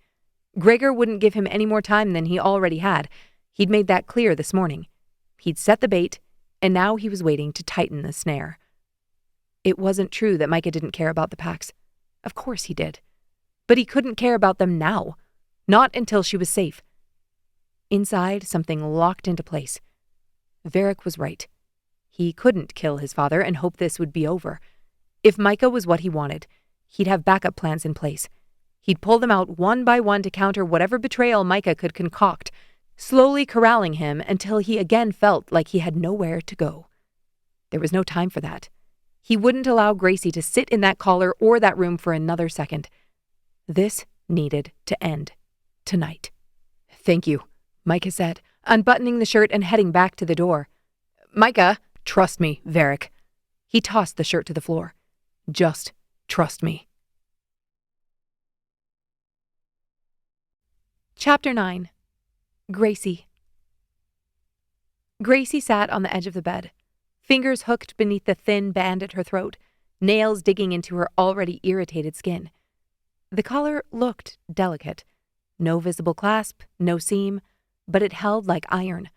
She had spent an hour in front of the mirror tracing its edge, pressing along the underside, searching for any ridge that might give. Nothing. She twisted again, pulling harder. The metal warmed beneath her skin, but didn't click open. "Damn it," she hissed, tears springing to her eyes. She stood and paced the room, wiping the sweat from the base of her throat. Her lips still burned as if Mikah had been there seconds before, even though it had been over an hour since they met in the bathroom. Gregor's men had taken her directly to her room when they'd gotten a whiff of her, which was why she was still wearing the collar. Gregor would be here any minute, and the thought of seeing him, of feeling his hands on her. Gracie flung herself onto the bed. Mikah told her he'd be back tonight, but did he have any idea what lengths Gregor would go to keep what he wanted? Her chest constricted as if a rock had just crashed down on her ribs, and her vision blurred at the edges. Her mouth went dry. She couldn't get enough air. She tried counting. In, out, in, out. A sob tore out of her, ripping through her throat. It was too hot. She pushed to her feet and rushed to the patio doors, flinging them open, but the cold mountain air did nothing to help. Liquid fire raced through her, lighting up every nerve and making her hands shake. What was happening? Heat coiled beneath her navel and climbed up her stomach, her chest expanding. Every brush of silk against her thighs sent ripples of pleasure over her skin. She became aware of everything at once. Her breathing was too fast, her heart racing. What was happening to her? The door to her room swung open and she jumped, thinking it was Gregor. It was Miss Marin. She approached with caution. "Gracie, you need to come with me. Your vitals..." "I need to lie down." Gracie started toward the bed, but her knees buckled. Miss Marin rushed forward, picking her up off the floor. "You're burning up." She shook her head. Mikah was coming back tonight. If she wasn't in her room— Gracie! Miss Marin snapped, grabbing her chin and turning her face to hers. We must go. Now. Her heart slammed so hard she swayed. A rush of heat surged again, rolling through her like a wave. Shit! She'd felt this before. Not like this, not nearly as strong, but after Mikah left, she'd been desperate, aching for a mate, a bond. She'd gone with her sister to Ouray, and they locked themselves away for the week until it passed. Not once had it happened since. But this, it was unbearable. It was— She looked up and saw the hallway whizzing by. I'm not in heat, she mumbled. Miss Marin yanked her forward. It will be all right. You'll be all right. I need to go back to my room. Her vision blurred, lights crackling against her retinas. Each step felt like walking into fire. Somehow they made it into the rooms she dreaded. The sweet and bitter scent of antiseptic stung her nostrils. Miss Marin didn't take her to Gregor. She nearly felt relief until she saw who waited in the central chamber. Dr. Halverson. The silver in her hair glinted as she turned her head. She wore a gray suit, the jacket open and rumpled at the bottom, as if she'd been caught sleeping at her desk. Halverson smiled. You've been advanced. Advanced? As if it were a promotion? Gracie's hands clenched at her sides. 2 attendants moved in without waiting for consent. They guided her onto a padded examination table beneath suspended monitors. Sweat rolled down her spine. Vitals, Halverson instructed. Her tone clipped. A cuff tightened around Gracie's arm. A sensor pressed to her temple, another against the base of her spine where the tracker sat embedded beneath her skin. Her pulse hammered so violently, the lines on the monitor stuttered before catching rhythm. Halverson's gaze flicked to the screen. Interesting. Gracie's breath shortened. What's happening? Your heat has triggered, Halverson said. That's not possible. Halverson didn't think that deserved a response. Instead, she reached up, and the collar at Gracie's throat unlocked with a mechanical click. The sudden absence of suppression hit like being plunged into open air after months underground. Her scent flooded the room. It exploded out of her, rich and wild. Gracie gasped as her body ignited fully, muscles tightening, core clenching with a desperate ache. This was not the slow, predictable build they'd told her to expect. Temperature elevated, one attendant murmured. Heart rate 148, said the other. That's wrong, Halverson murmured. Gracie curled into herself as another wave crashed through her. The pheromone infusion schedule shouldn't have created this spike, Halverson said, clicking her tongue. Shouldn't have. Gracie's mind cut through the haze with sudden clarity. Mikah. He was one variable they hadn't accounted for. Another contraction rippled through her abdomen, deeper now, urgent and consuming. She gripped the edge of the table until her knuckles blanched. Halverson shot up from her seat. The Alpha is already en route. The room tilted. No. It is time. It's not time, Gracie hissed. This couldn't happen. Tears leaked from her eyes as she thought of every time she'd used the syringes they'd offered, how she'd taken the easy way out, how she should have been stronger, should have found another way. Halverson was still talking. Your bond will stabilize you. If it's not him, I'll die. Gracie's voice tore from her, scraping her throat. I told you, the Alpha— No! Another tremor tore through her. She slid off the table, landing on her knees. Mikah! She needed him. She cried out, and equipment rattled as her elbow struck a tray. Sedation may be required, one attendant murmured. No! Gracie lunged to her feet, knocking the tray fully to the floor. Glass shattered. Instruments clanged. You don't get to do this! Her vision tunneled. The heat was overwhelming now, a burning ache between her thighs that demanded relief with animal insistence. Her thoughts fractured around it. Attendants rushed forward. She shoved one away, sending him sprawling into a cabinet. Halverson moved faster than she looked capable of, and a sharp sting pierced Gracie's neck. Cold spread instantly through her bloodstream. She staggered. No, she whispered, fury blurring into helplessness. Wait. The room spun. Strong hands caught her as the tranquilizer pulled her under. And somewhere beneath the chemical drag, Gracie clung to one burning truth. If they bonded her to anyone other than Mikah, she wouldn't survive it. Chapter 10. Mikah. After finding the clothes he'd stripped off in the woods, Mikah came onto the property through the east wall. The stone was covered in the brown vines that would transform into lush ivy in the summer. A pang of regret hit beneath his ribs. He used to love this garden, running through it as a wild little boy with his brothers, then later as a wolf once they'd all mastered their shifts.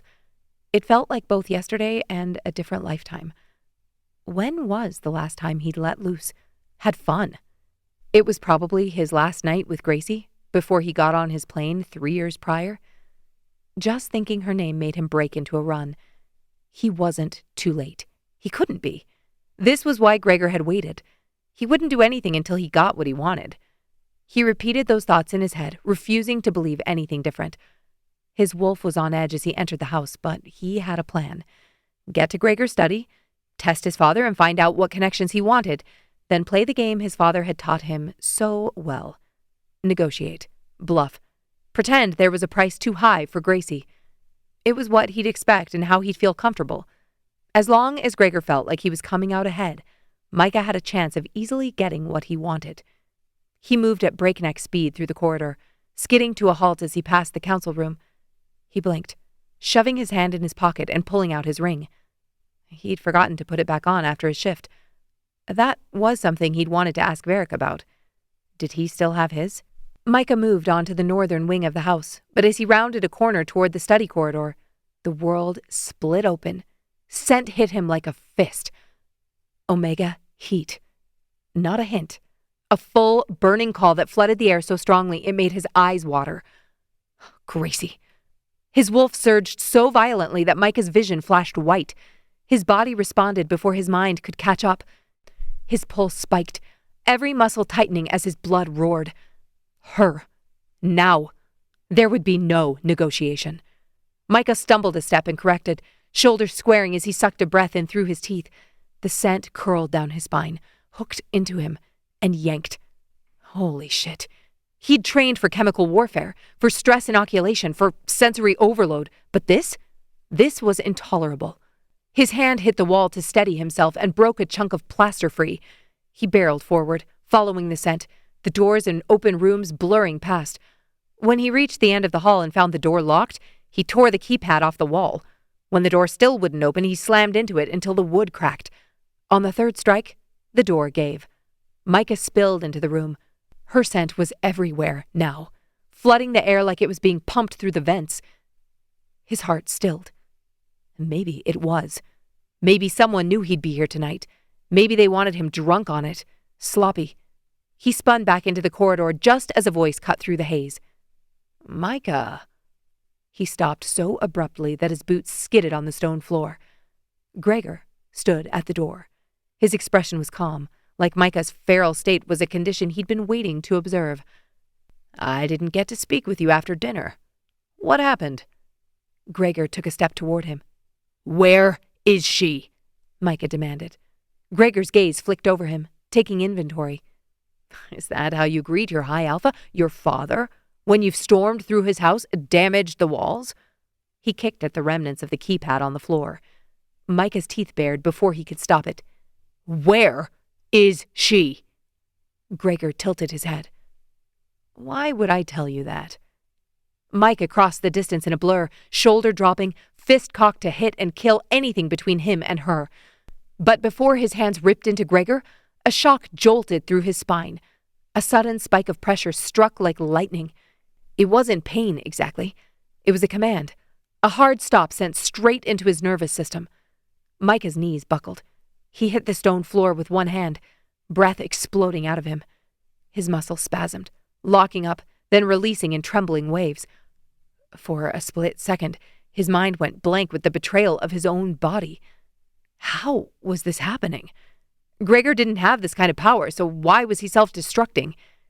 Gregor stepped forward, unhurried, and Mikah broke out into a cold sweat. Mikah, Gregor tisked, like he was speaking to a dog that had forgotten its place. You're excitable tonight. Mikah tried to push up. His arms shook, and he couldn't get leverage. What was happening to him? His vision spotted, and he dropped hard against the floor. What? His voice cracked. He swallowed, his throat raw. What did you do? Gregor crouched in front of him, close enough that Mikah got a whiff of the expensive cologne he wore over the scent of Gracie's heat. Not me, Gregor murmured. You did it yourself. Mikah frowned. Then Gregor reached down and lifted his hand, running his thumb over the ring Miss Marin had returned to him. I wasn't sure it would work. I couldn't leave it out in plain sight, or she would have been too scared to take it and have me notice. The ring? That's what was having this effect on him? Mikah's stomach dropped. He tried to tear his hand from Gregor's, but his shoulder wouldn't cooperate. His hand lifted an inch and shook, then fell. Another surge hit, and his whole arm went limp. Panic punched through him, clean and sharp, even cutting through the heat haze. He couldn't move. He couldn't fight. He couldn't get this damn ring off his finger, and Gracie's scent kept calling, a hot rope tearing at his spine until his wolf thrashed within him. Where is she? Mikah rasped. Gregor stood and nodded to the two men who'd entered the room. Mikah couldn't tell who they were since he could only see their shoes. They grabbed Mikah under the arms and hauled him upright. Gregor lifted his chin. You're in quite a state. Mikah's eyes burned. I'll give you what you want. Gregor laughed. What I want? A far cry from what you said in the council room this morning. Mikah hated himself for the words he spoke next. Intel. Access. Contacts. Whatever you want. Gregor watched him, considering. Was that so hard? Mikah tried to stand. His legs trembled, then locked as the ring surged again. Gregor leaned against the wall, hand in his pocket. That device is a neurodisruptor.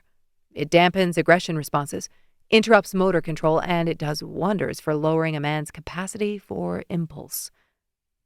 A hot, helpless rage flooded Mikah's body. Please, tell me where she is.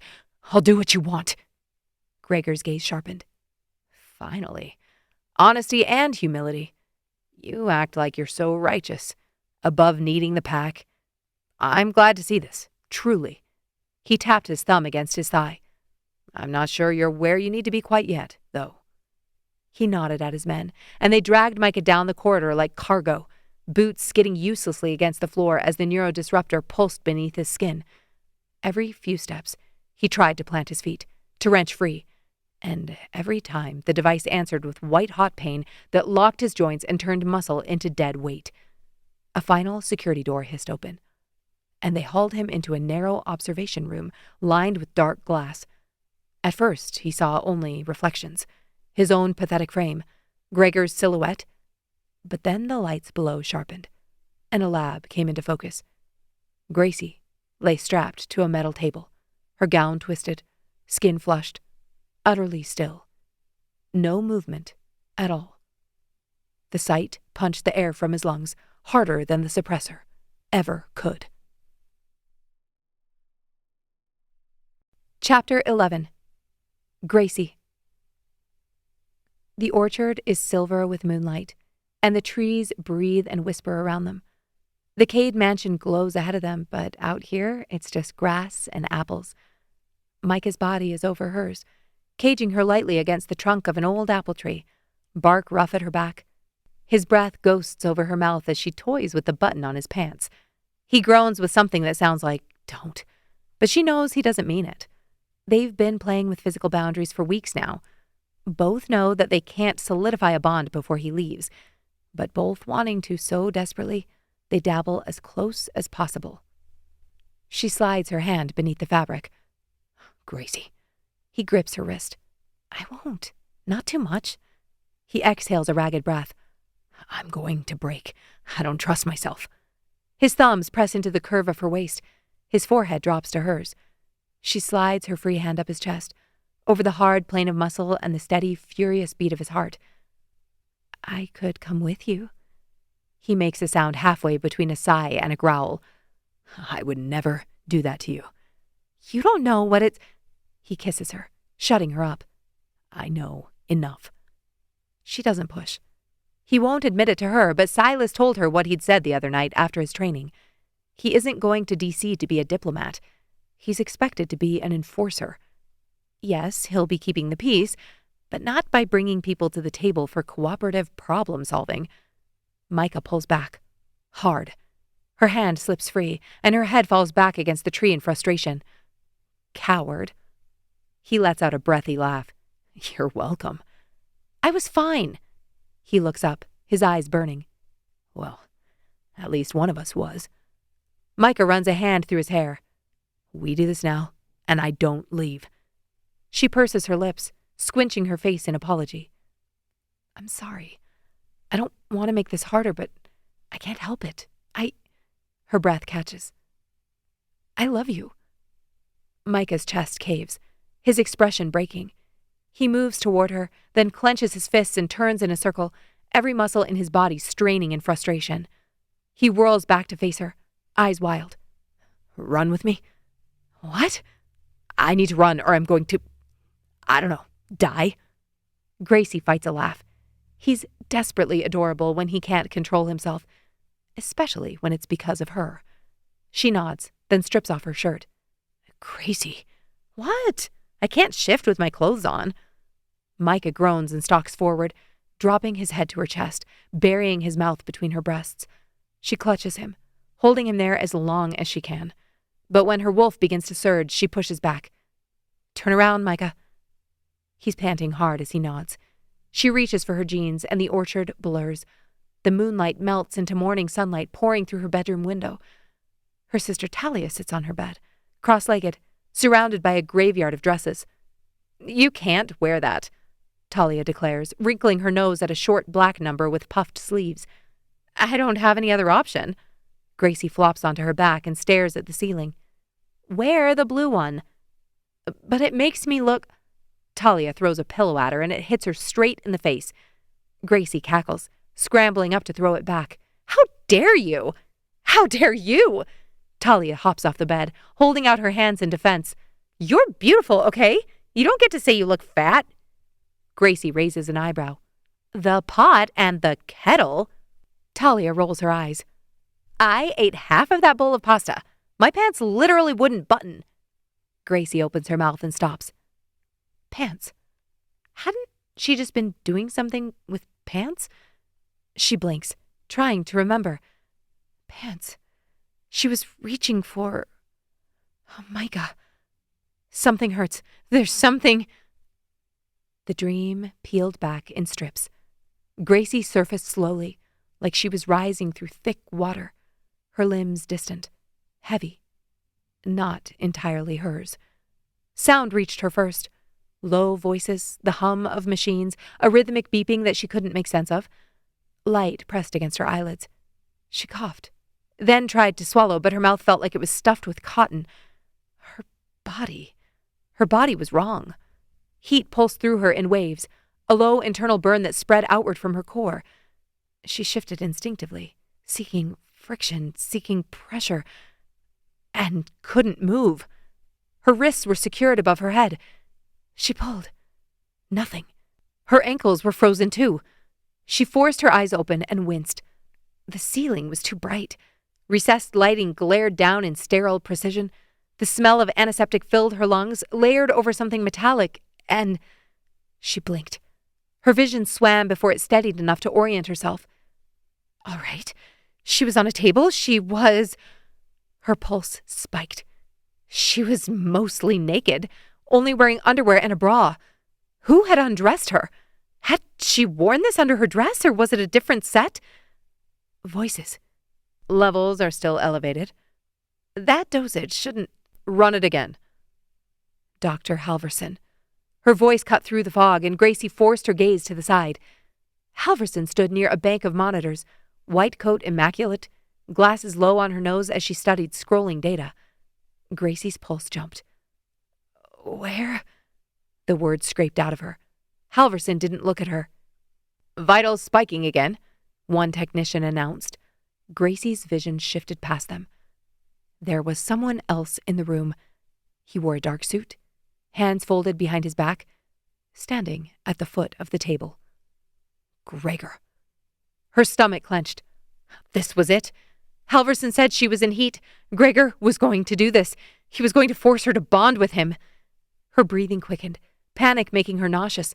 Tears welled in her eyes. Gregor watched her, then said, "There you are." His voice was smooth, almost paternal. She tried to push up, but the restraints cut into her wrists. "Don't! Please!" Gregor stepped closer. "Shh.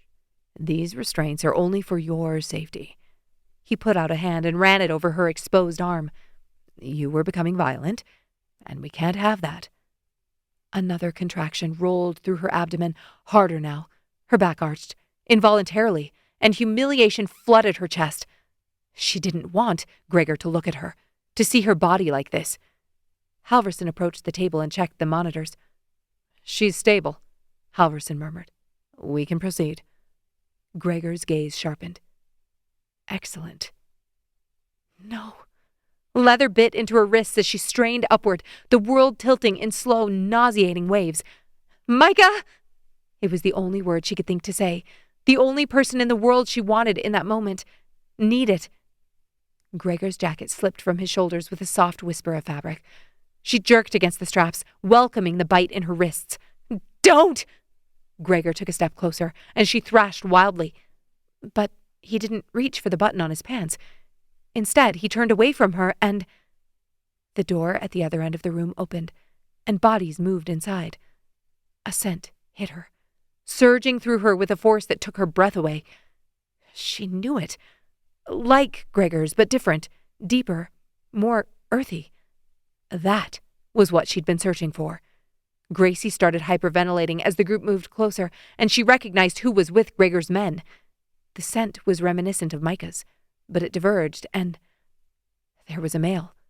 Tall, broad shoulders, bare chest, loose pants hanging low on his hips. Her jaw dropped. Alec. Mikah's twin.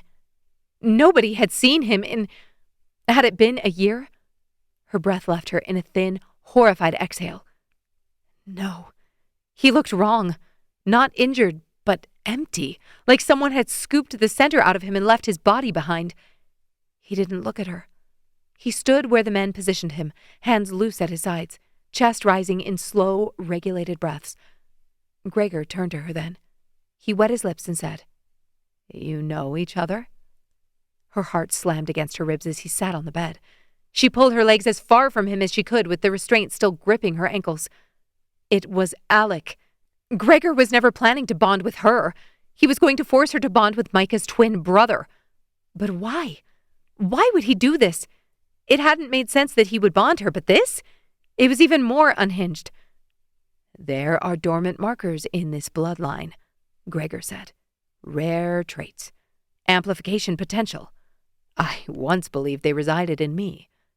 Halverson typed something on the keyboard next to her. Gregor snorted, talking to himself. "Well, I wasn't wrong about everything." Halverson motioned to him. "All baseline markers present. Dominance coding intact. Suppression holding at 70%. Gregor nodded once. "Good. We don't want volatility." Volatility? What were they talking about? Gracie stole a glance at Alec. He was an alpha. Of course he was. All of the Kade boys were, even Silas, though he was still in denial. It was possible for an alpha to never produce an alpha son or daughter, but it was rare. Gregor, between both of his partners, had produced 4. But why were they tracking markers? And dominance coding? She tried to focus and think, but her body was making it impossible. Alec's scent washed over her again, and every inhale dragged it deeper into her lungs, whether she wanted it or not. The vials hadn't just been heat accelerants. They were conditioning her, bending her receptors, teaching her system to answer to him. If she thought it was bad with Gregor, this was 1,000 times worse. Her pulse stumbled in a confused rhythm, heat tightening low in her belly while she fought back. This was wrong. She didn't want Alec. She wanted... A terrible thought snapped in her head like an elastic band. Was that why she'd responded to Mikah in the bathroom?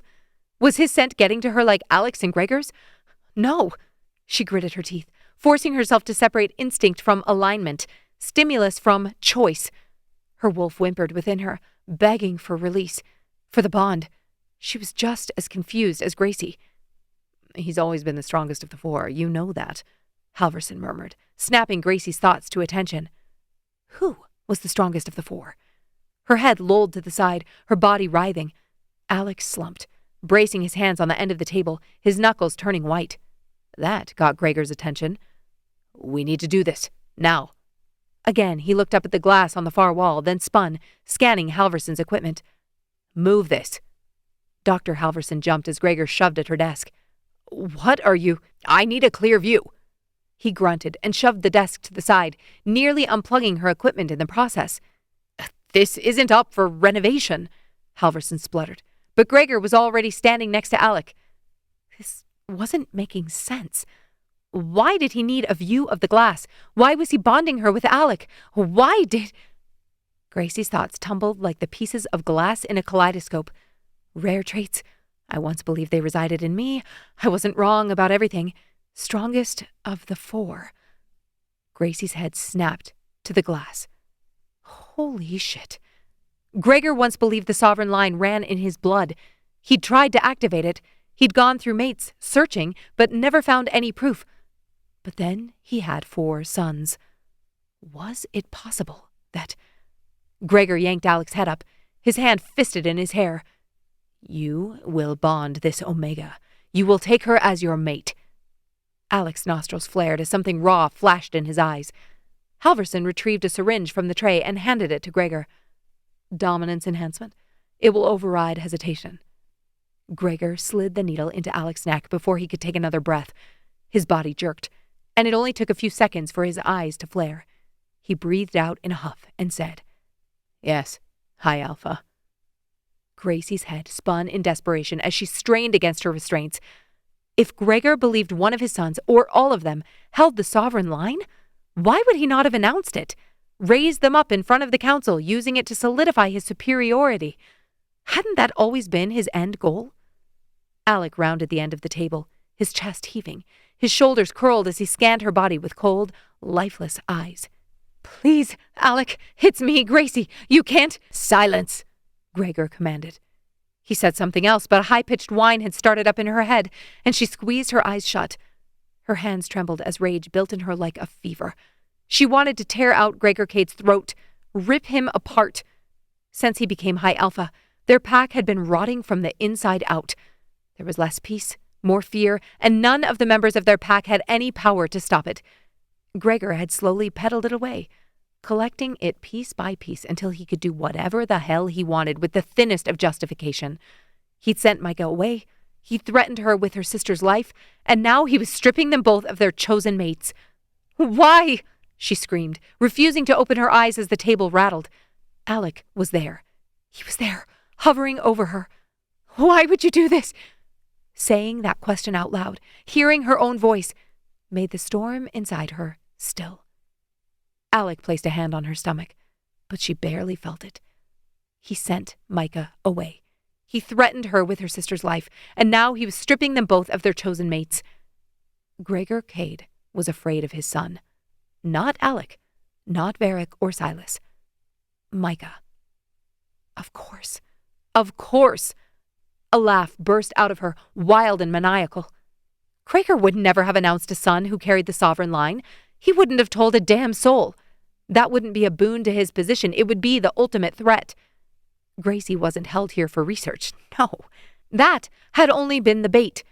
She was here because there was one sure way to break an alpha, to make sure he'd never be stable enough to lead.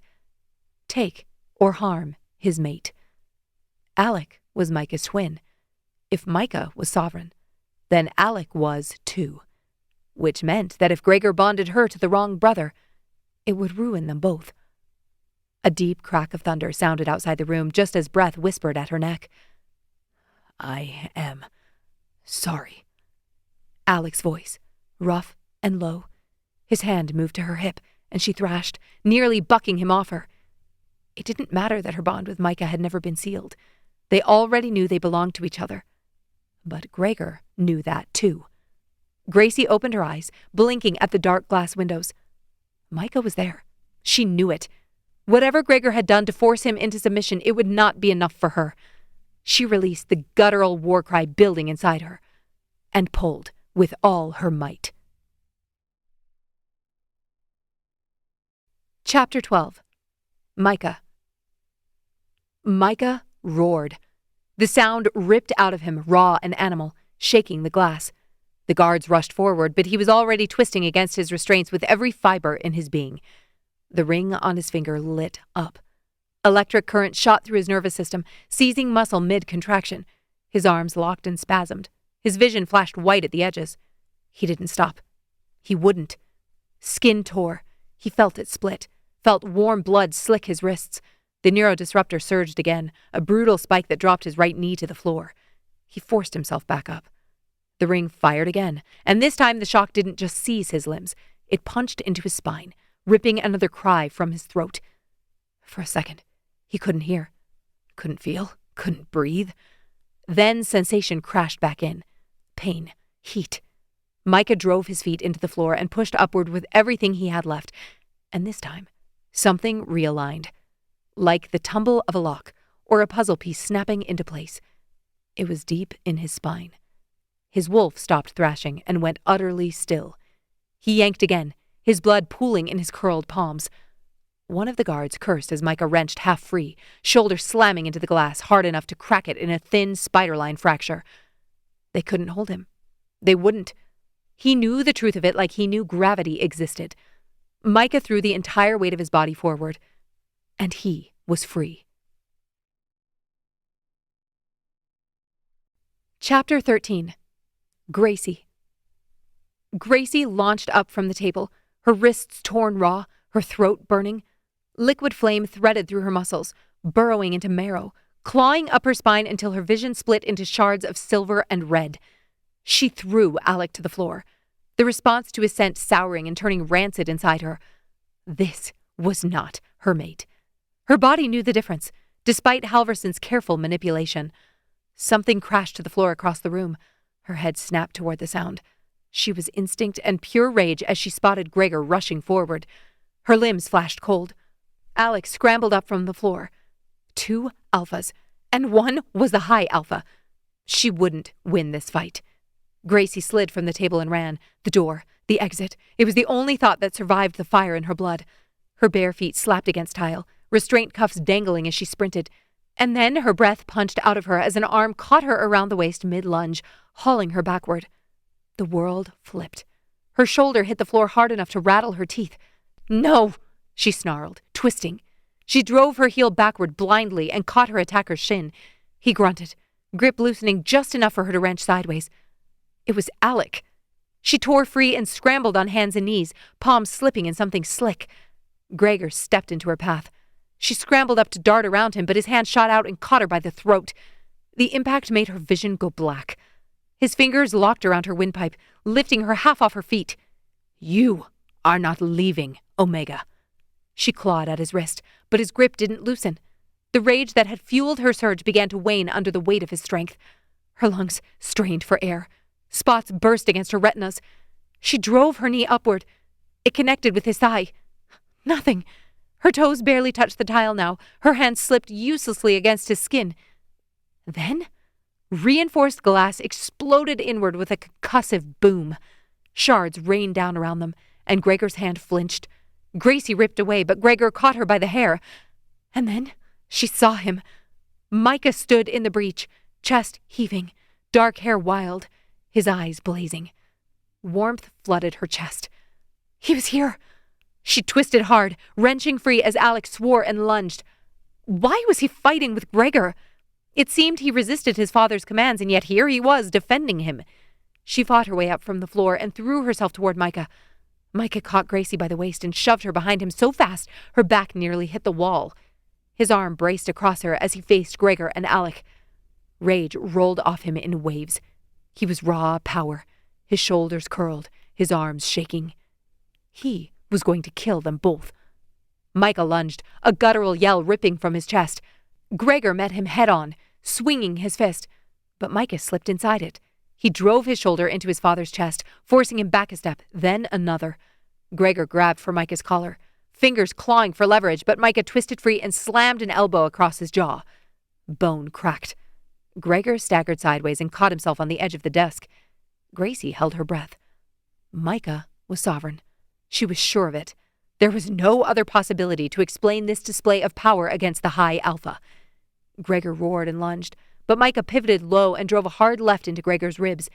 The impact thudded deep. Gregor grunted but didn't fall. He shoved forward with his full weight, trying to bulldoze Mikah into the wall. Gregor's forearm jammed against Mikah's throat, but Mikah caught his wrist with both hands and wrenched sideways, breaking the pressure just long enough to twist out of the hold. They separated in a violent half-spin, circling.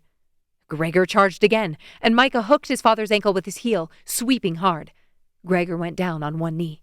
In the scramble, Mikah's gaze caught on the scissors glinting beneath the fallen cart.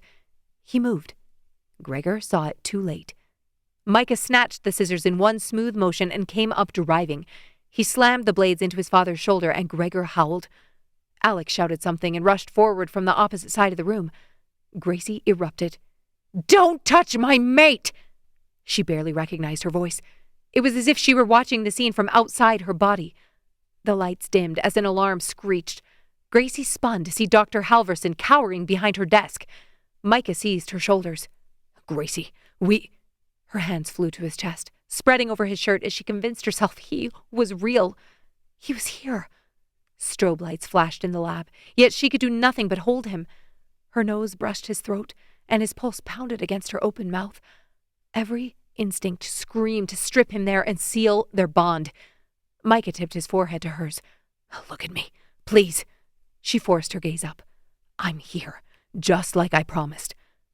The words sliced through the wall, blocking her rational thoughts, and she dropped back into her body, flexing her fingers and toes. "I need you now, Mikah." The scent of him overpowered everything else. Her body had been primed, and the heat inside her had reached a fever pitch. It felt like it would consume her, turn her to ash. Behind them, more alarms layered over the first. Mikah turned back to Gregor and Alec, his body straining to finish what he'd started. Then he let out a growl of frustration. "This is not over. She is my mate, and I will protect her." Mikah pulled her out of the room, breaking into a run as soon as he saw she wasn't fighting him.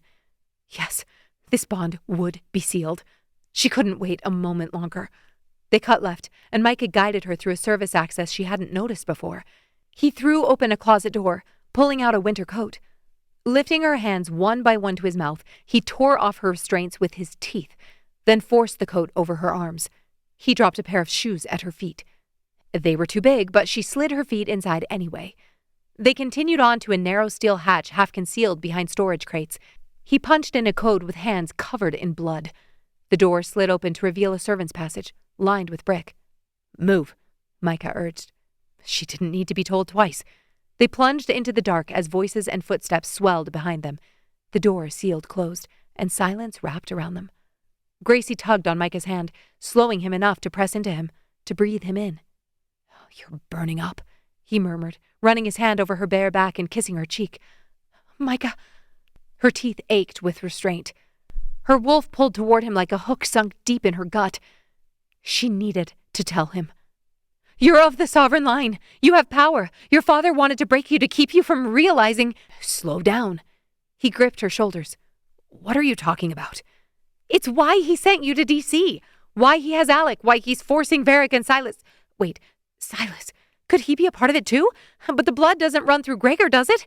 It must have come from your mother." "Gracie." Mikah dropped his head to her level. "What the hell are you saying?" "You!" She pressed her palms to his cheeks. "You are sovereign, Mikah. You are meant to rule, and your father knows it." He blinked, his lips parting. A boom sounded behind them, and he shook his head. "We need to move. I won't let them take you back." She pursed her lips and nodded. They hurried forward until the passage opened to the outer grounds of the estate. Mikah surged through first, Gracie at his back, cold night air knifing into her lungs. Her wolf rose with his, heat snapping along her spine as their muscles coiled for shift. Then bootsteps cut across gravel. Mikah threw out his arms, pulling her behind him. Harlan Voss stood 10 feet out, broad shoulders squared, the lines of silver in his hair glinting in the moonlight. "You really thought you could kill the High Alpha and flee?" Mikah bared his teeth. "Move!" Harlan's lip curled as something whistled through the air. Mikah flinched, air punching from his lungs. Something protruded from his chest, thin and metal. No! Gracie scrambled from his grip, ripping the dart free. Mikah? He blinked, stumbling backward a step. Run, he tried to say, but it came out as a grunt. Gracie lunged to hold him upright, then jerked mid-step. A second thunk. Her body arched, fingers clawing at her shoulder where she'd been struck. Mikah was already on the ground, but she could barely make him out. Her world was spinning. The ground surged up, and darkness swallowed her whole. Chapter 14. Gracie. Gregor lay on the council table, no sheet to cover him. One palm was angled outward like he tried to reach for something as he took his last breath. There was blood on his shirt. Gracie barely registered the scent before the crack of electricity snapped through the room. She raised her heavy head just in time to see Mikah next to her, his hands clenched around the arms of a chair, his teeth gritted in pain. The collar around his throat wasn't like the one Gregor had given her. It was iron, etched with suppression sigils that glowed as Harlan Voss tightened his grip on a control rod. Electricity arced along the band, and Micah's entire body went sickly rigid. "Stop!" she yelled, reaching for him, but her hands wouldn't lift. They were secured to the chair. "Please, stop!" she begged, and Harlan finally lowered his hand. Mikah gasped, his chest heaving. Gracie bit the inside of her cheek to keep from crying out. "You fled like a coward," Harlan spat, "after your high alpha was discovered stabbed in his own laboratory."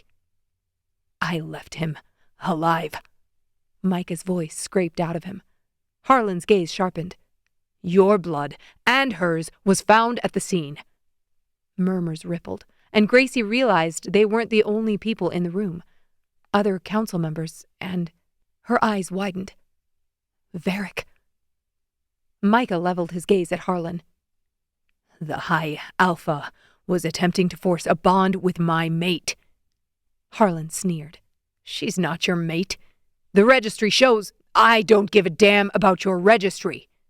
Mikah fought against the chair, scraping it across the floor. "She is my mate.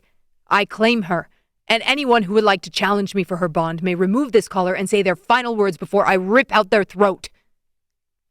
A hush fell over the room as Gracie's wolf surged forward. Yes, he is mine. The same power that had flowed into her when Alec approached in the lab filled her from head to toe. Harlan clicked his tongue, turning to the other council members. "He indicts himself. Gregor was initiating the legal bond to Alec Kade, not himself. That was registered months ago and was approved by this council." Gracie's throat thickened. Months ago? The council knew and approved of this? Her eyes shot to Varric, but he wouldn't look up. "And as you just heard," Harlan continued, "Mikah could not accept this. He has betrayed his alpha and his pack for his own selfish—" "We are fated," Mikah bellowed. "Your high alpha knew of this when he assigned me to DC for the past 3 years. He promised my pack territory and separation from the Kade estate upon my return." "But did he promise her?" Harlan asked. Mikah growled. "I don't own her, asshole, and neither did Gregor Kade. She is not property to be signed over like the rest." Harlan Voss steepled his fingers, pressing them against his lips. He was impeccably dressed in a collared shirt and slacks, even though it was the middle of the night. "Your arguments have been noted. We must proceed with investigative protocol, so I will submit other possible explanations for the council to consider." A faint ripple of assent passed through the other council members. Harlan leaned close to the body. He studied the wound, his jaw clicking, then looked at Mikah and Gracie. "Earlier this week, the council came into a knowledge of secure communications routed through Gregor's private channels." Harlan slid a tablet forward, motioning for Varric to take a look. "Correspondence between Gregor and a man named Elliot Hale. Human. Do you know him?" Varric's face paled. "Why would I know who my father corresponded with? He wasn't open with that information." Harlan's brow furrowed. "Interesting. since the information we gathered was from your personal server." "That's not—" Varric started, but Mikah cut him off. "What does this have to do with anything, Voss?" His jaw was set, his breathing steady, but Gracie noted the curl of his fingers, how his body was perfectly still. He knew something. He was protecting his brother. Harlan picked up the tablet. "Gregor was transmitting genetic testing data directly to federal contacts. Bloodlines, compatibility markers, fertility predictions." Gracie wasn't the only one who gasped. Gregor was sharing registry information with humans? "Draft agreements were attached," Harlan continued. "Preliminary frameworks outlining cooperative research initiatives, human oversight of our genetic mapping in exchange for regulatory protection and immunity from broader federal intervention." The man sitting next to Varric let out a string of curses under his breath. Harlan notably did not look their direction. "Based on our digging, we believe Varric discovered this. He was found outside the lab after Mikah and Gracie fled." He let this sink in, then nodded to a man standing next to the servants' entrance, where Gracie had entered with her tray the day Mikah appeared. The door opened. 2 of Gregor's men entered, and hanging between them was Silas. Gracie's breath caught in her throat. He was barely upright. Blood darkened his collar, one eye swollen shut. "Silas Kade was seen entering through the west corridor with a co-conspirator shortly before the body was discovered," Harlan said. "He also tried to flee. It seems cowardice runs in the family." Micah's forearms rippled, and Harlan held up the rod connected to his collar in warning. Silas lifted his head with visible effort. His lips split when he swallowed. Gracie started to tremble. Mikah had always been closest to Silas, protective of him. "Killing a high alpha carries the ultimate punishment," Harlan said. "You don't have any proof," Mikah argued, his voice low and lethal. "We have proximity," Harlan replied. "Opportunity, motive." Silas swayed. "Unless I have a confession, we must continue with our investigations. It may take days, weeks with each of you." Harlan raised a brow. "Some of you are more stubborn than others, and may require—" "I killed him," Mikah snapped. "Let Varric and Silas go. You said it already, my blood was at the scene." "Mikah!" Gracie gasped, fighting against her restraints. "No! He'd barely returned to her. The bond between them was ready to snap into place. He was her mate. She only needed a moment alone with him. She needed—" "Take him!" Harlan held out the rod. The men dropped Silas to the floor with a crunch. "No!" Gracie screamed, tears welling in her eyes. "He's my mate! He didn't kill Gregor Kade! I was there!" Mikah turned to her, his eyes liquid pools. "Please," he murmured, so soft she barely heard it. "I'm here, just like I promised." He was asking her to stop, to wait, but she'd already waited 3 years, and they were going to put him to death. "No," she whimpered. "He's my mate." The men released Micah's restraints and activated the rod for good measure. Mikah dropped to his knees, the veins in his neck bulging. Gracie sobbed and begged and cried out his name as they pulled him from the room. Chapter 15. Mikah. The holding chamber was almost comfortable. Polished stone walls, a long steel table bolted to the floor, 3 heavy-backed chairs that reclined and blankets folded on a shelf, a recessed bathroom alcove with running water, even a vent system that circulated air. If it weren't for the unsettling frequency and the fact that Gracie wasn't sitting at his side, he may have been able to sleep. Instead, that low subsonic hum and the torture of being away from her kept him pacing. The white-hot shock of the collar barely registered as he'd been torn from the council room, a surface burn compared to the hole tearing open inside his chest from the look on her face. The need for her was like a tendon being pulled past its limit, fibers fraying, snapping one by one. His lungs refused to draw a full breath. Every inhale scraped raw, incomplete without her scent anchoring it. His wolf surged forward in blind panic, slamming against his ribs hard enough to bruise, claws raking the inside of his skin. Go back. The command wasn't thought. It was instinct, ancient and absolute. The shocks from Harlan's rod were pain. This was dismemberment. Mikah ran a hand over his face. He had to figure out a way to exonerate himself without implicating his brothers. He may not have killed his father, but he would kill Harlan Voss for this. Elliot Hale. The accusation in the council room came back to him. How the hell had Harlan gotten that name? Had Varric truly been communicating with him? 3 years ago, just as he'd arrived in D.C., their first project had been initiated. It had been framed as a federal response to violent non-state actors destabilizing urban corridors along the eastern seaboard. Rogue paramilitary cells. What Hale didn't put in writing was that some of those cells were rogue packs, operating outside their council oversight. Gregory Dane had been one of them. Dane was an alpha who seemed to be building an independent breeding enclave in rural Maryland. He'd begun extorting municipal contractors for land access. 2 human officers had disappeared. The Northeastern Council refused to intervene, so Hale gave the case to Mikah. He wanted it handled quietly before it became federal. Mikah tracked Dane to an abandoned rail depot outside Baltimore. The confrontation lasted less than 7 minutes. Hale met him afterward in D.C. No paperwork, no acknowledgement of the body that Hale's cleanup crew quietly disposed of.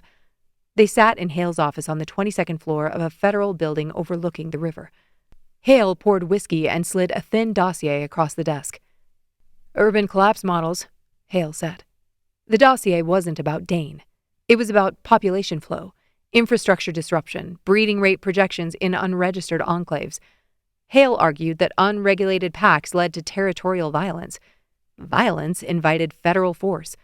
Federal force invited exposure. He said their system couldn't remain invisible if it didn't self-regulate. They worked together regularly after that, and Mikah executed 3 more operations over the next 6 months.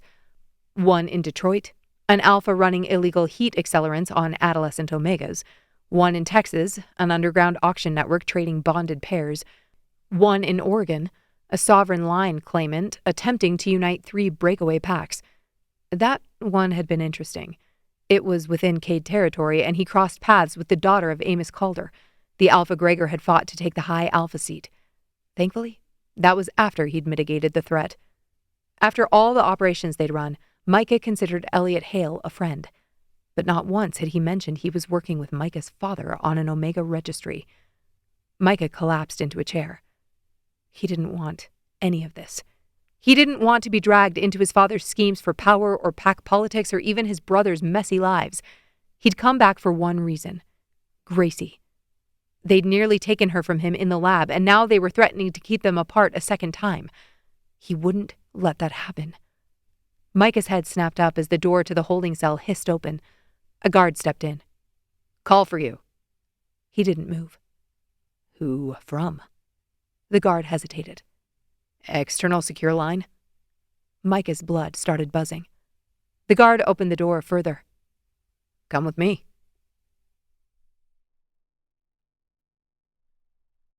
Chapter 16. Gracie. Silas bled onto Miss Marin's kitchen floor. He sat shirtless at the scarred wooden table, one shoulder swollen and purple, ribs mottled in spreading bruises. Miss Marin held a bowl of hot water and clean cloths. She dabbed and swiped, muttering under her breath. Gracie could barely stand. It felt like someone's fist was gripping her guts and twisting. She needed him. Her wolf whined in her head, and there was no off button for that. The stress of the night had taken her mind off her heat, but now distraction wasn't an option. Her body was desperate, feverish, and Mikah wasn't there. "Sit." Miss Marin pointed to a chair, but Gracie shook her head. "I'm fine." "You're shaking." Gracie looked at her hands. Well, so she was. Miss Marin crossed the room in 2 strides and took her wrists, inspecting the angry grooves left on her skin from the restraints. "Stubborn girl," the woman muttered, pulling her to the open chair next to Silas. He huffed. "Just wait until you beat her in a race." Gracie shot him a glare. "Shut up."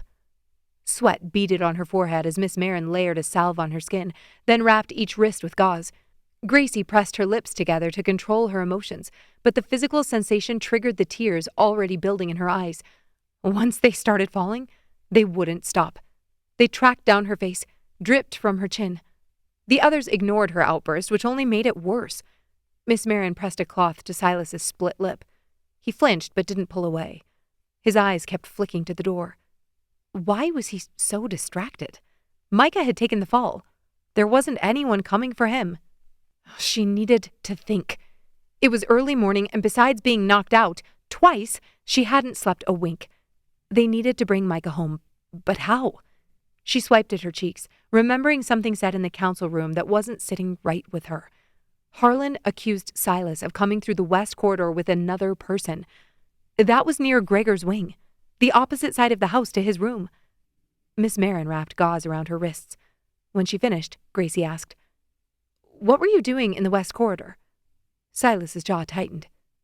"Went for a run." "We ran earlier." He shrugged. "Wasn't long enough." Gracie watched him. He wouldn't look at her. "And you decided to come in the west entrance? By your father's rooms?" Silas avoided that side of the house like the plague. Why was he being so avoidant? Silas didn't answer, and she wasn't in the mood to be patient. She was separated from her mate, and her wolf was desperate for the bond he promised to give. "Tell me." He swallowed.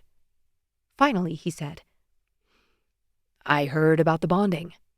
Her pulse skipped. "Who told you?" "No one needed to. I knew they took you out of your room, so—" He glanced up at Miss Marin. Ah, so they'd been talking. "I checked the east wing, then the lower hall. Then I saw Mikah skulking into the garden." "Where was he coming from?" she asked. "Variks, if I had to guess." Silas winced as Miss Marin applied ointment to the cut above his eye. "So you came in with Mikah?" Gracie asked, not convinced. Mikah had burst into the lab, but Silas was nowhere near him. "No, Mikah was being held by Gregor," she muttered to herself. He was forcing his son to watch through the glass. None of this was making any sense. How had Gregor contained Mikah, even for those minutes before he crashed into the room? Yes, Gregor was high alpha, but Mikah, she now knew, was sovereign. She'd seen how powerful he was in the lab. Plus, how had Silas broken free if they'd been captured? "I'm sorry," Miss Marin croaked, her mouth pulling into a tight line. "I didn't know that he—" Her voice caught. Gracie blinked. "You didn't know what?" Silas shook his head. "Nothing. Nobody could have predicted—" "You didn't know what?" Gracie repeated, her voice sharp. She looked between the two of them, rage bubbling up in her chest like hot lava.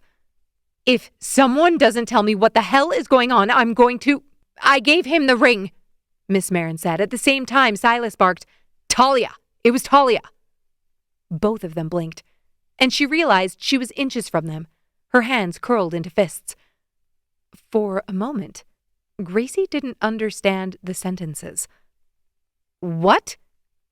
Silas and Miss Marin looked at each other. Then she answered first. "I gave Mikah his ring. I found it in Gregor's study. I heard the men talking about it this morning, how the High Alpha had planted it, used it against him." Well, that answered one question while creating a handful of others.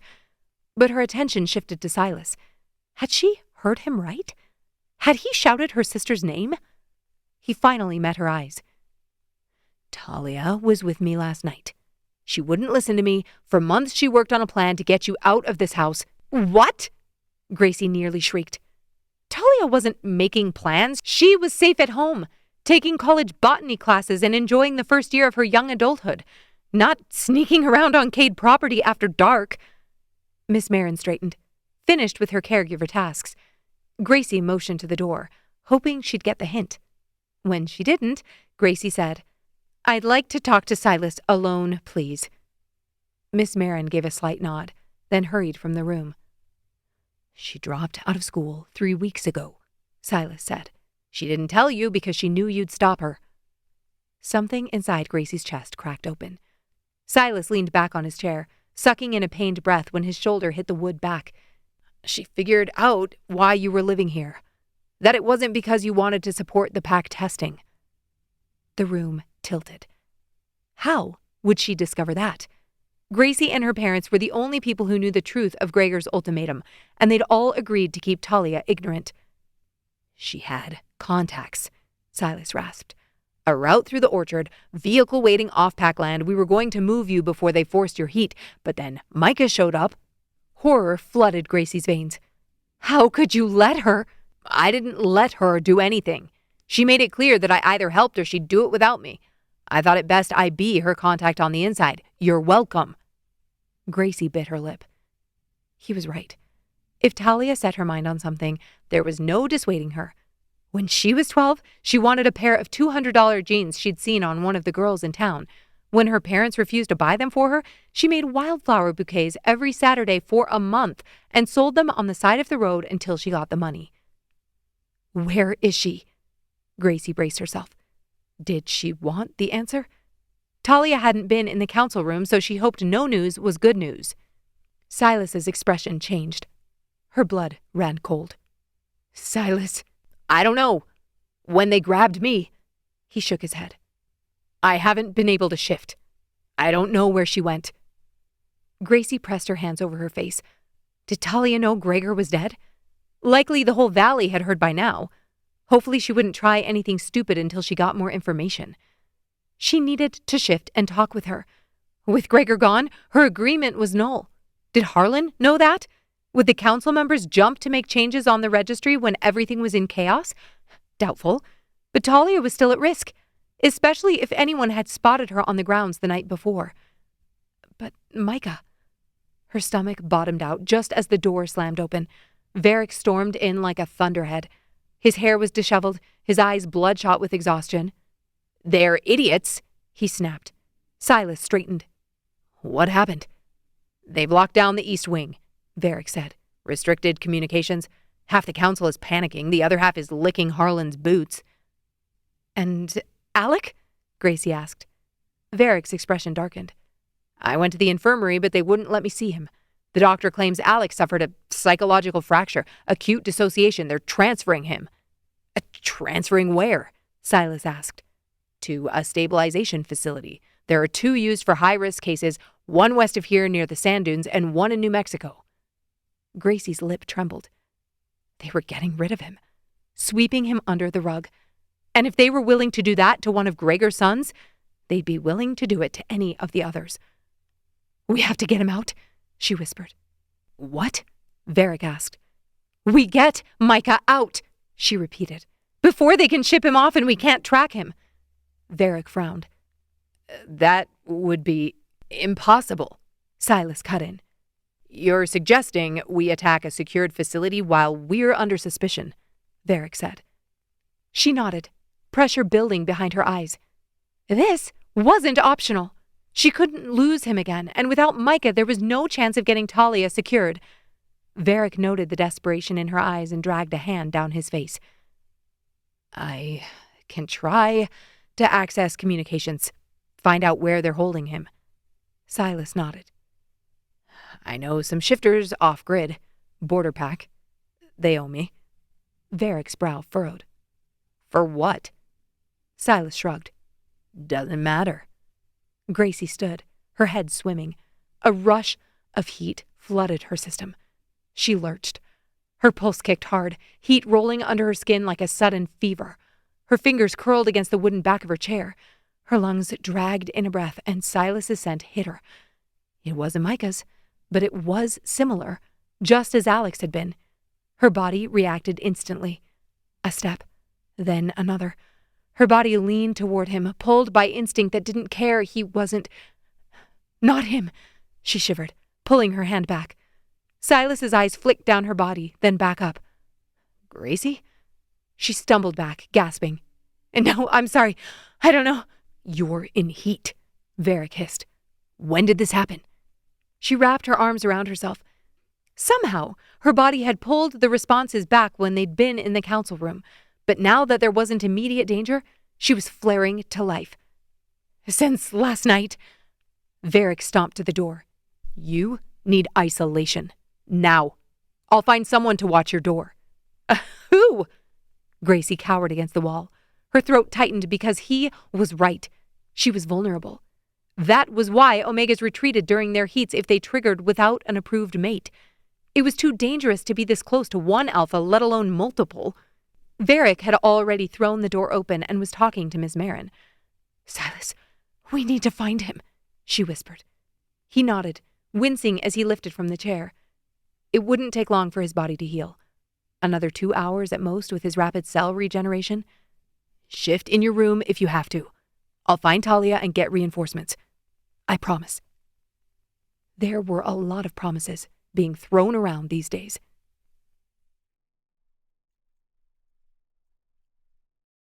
Chapter 17. Mikah.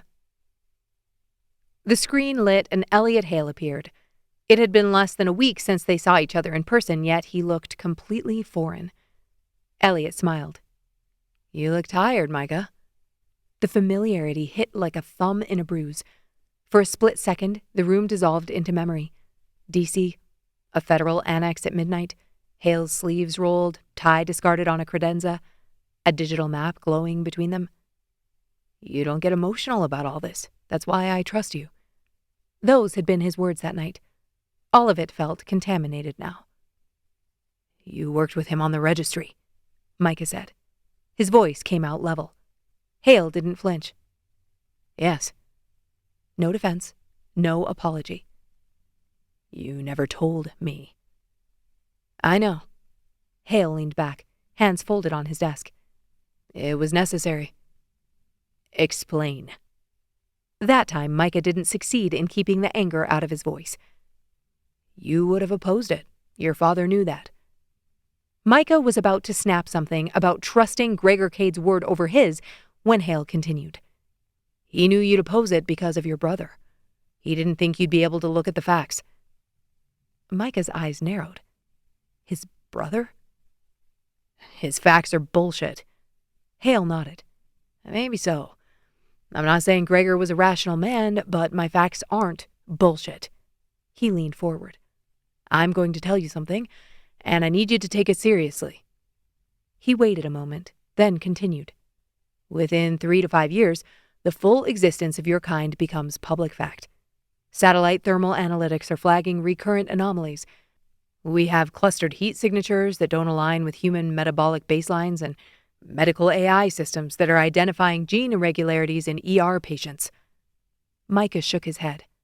"We don't go to your hospitals." "Maybe you don't, but what about the hybrids?" That shut him up. He hated that word, but none of the packs had come up with a better one. Shifters in the Western packs were forbidden from mating with humans, but it didn't mean it was unheard of. Out east, it occurred far more frequently, according to reports. Elliot exhaled. "If this goes viral, your packs are in danger. Humans are many things, but sitting ducks is our least favorite identity. Add to that the rhetoric of our current president, and your kind would make a perfect scapegoat for the problems in this country." Micah's hands flattened against the table, the pieces clicking into place. "Please don't try to convince me that Gregor was trying to protect the packs." Hale blew out a breath. "I'm not going to try and convince you of anything. But you know I'm not anti-shifter, and you know how things work in this country. You need to be organized. As soon as this hits, they'll come straight for your alphas." Micah's brow furrowed. First, he mentioned his brother, then alphas. Neither of those things had to do with the registry. "Gregor was passing you information on Omegas. What does that have to do with—" "It has everything to do with it. The humans will be scared shitless. Half the men I work with on my classified task forces already are." Micah's heart started to race. "You think they'll come for our Omegas?" "I sure as hell would." Elliot held up his hands in defense. "Not that I would do anything. I'm just saying. That's how to break a pack. From what I know. You want a reason to kill without ethical committees breathing down your neck? Piss off an alpha by touching a pack Omega and he'll give you more than one court-worthy defense." Just talking about it made Mikah want to snap the man's neck. Hale blew out a breath. "If you're organized, centralized under 1 or 2 at the most, high alphas, and your Omegas are protected, I think you'll have a chance. Not only of getting the hell out of Dodge if shit hits the fan, but of delaying an uproar in the first place. You've got rogue packs starting territory wars right now, and I'm very aware," Mikah growled. Heat flared beneath his collar, his mind spinning. "Who started this project? You or the High Alpha?" Elliot considered. I would say it was a mutually beneficial decision.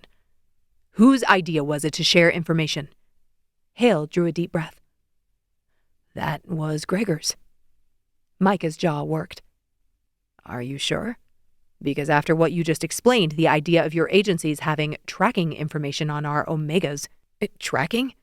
Hale gave him a questioning look. Our project has nothing to do with tracking.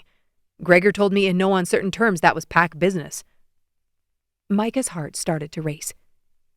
Then what information was he sharing?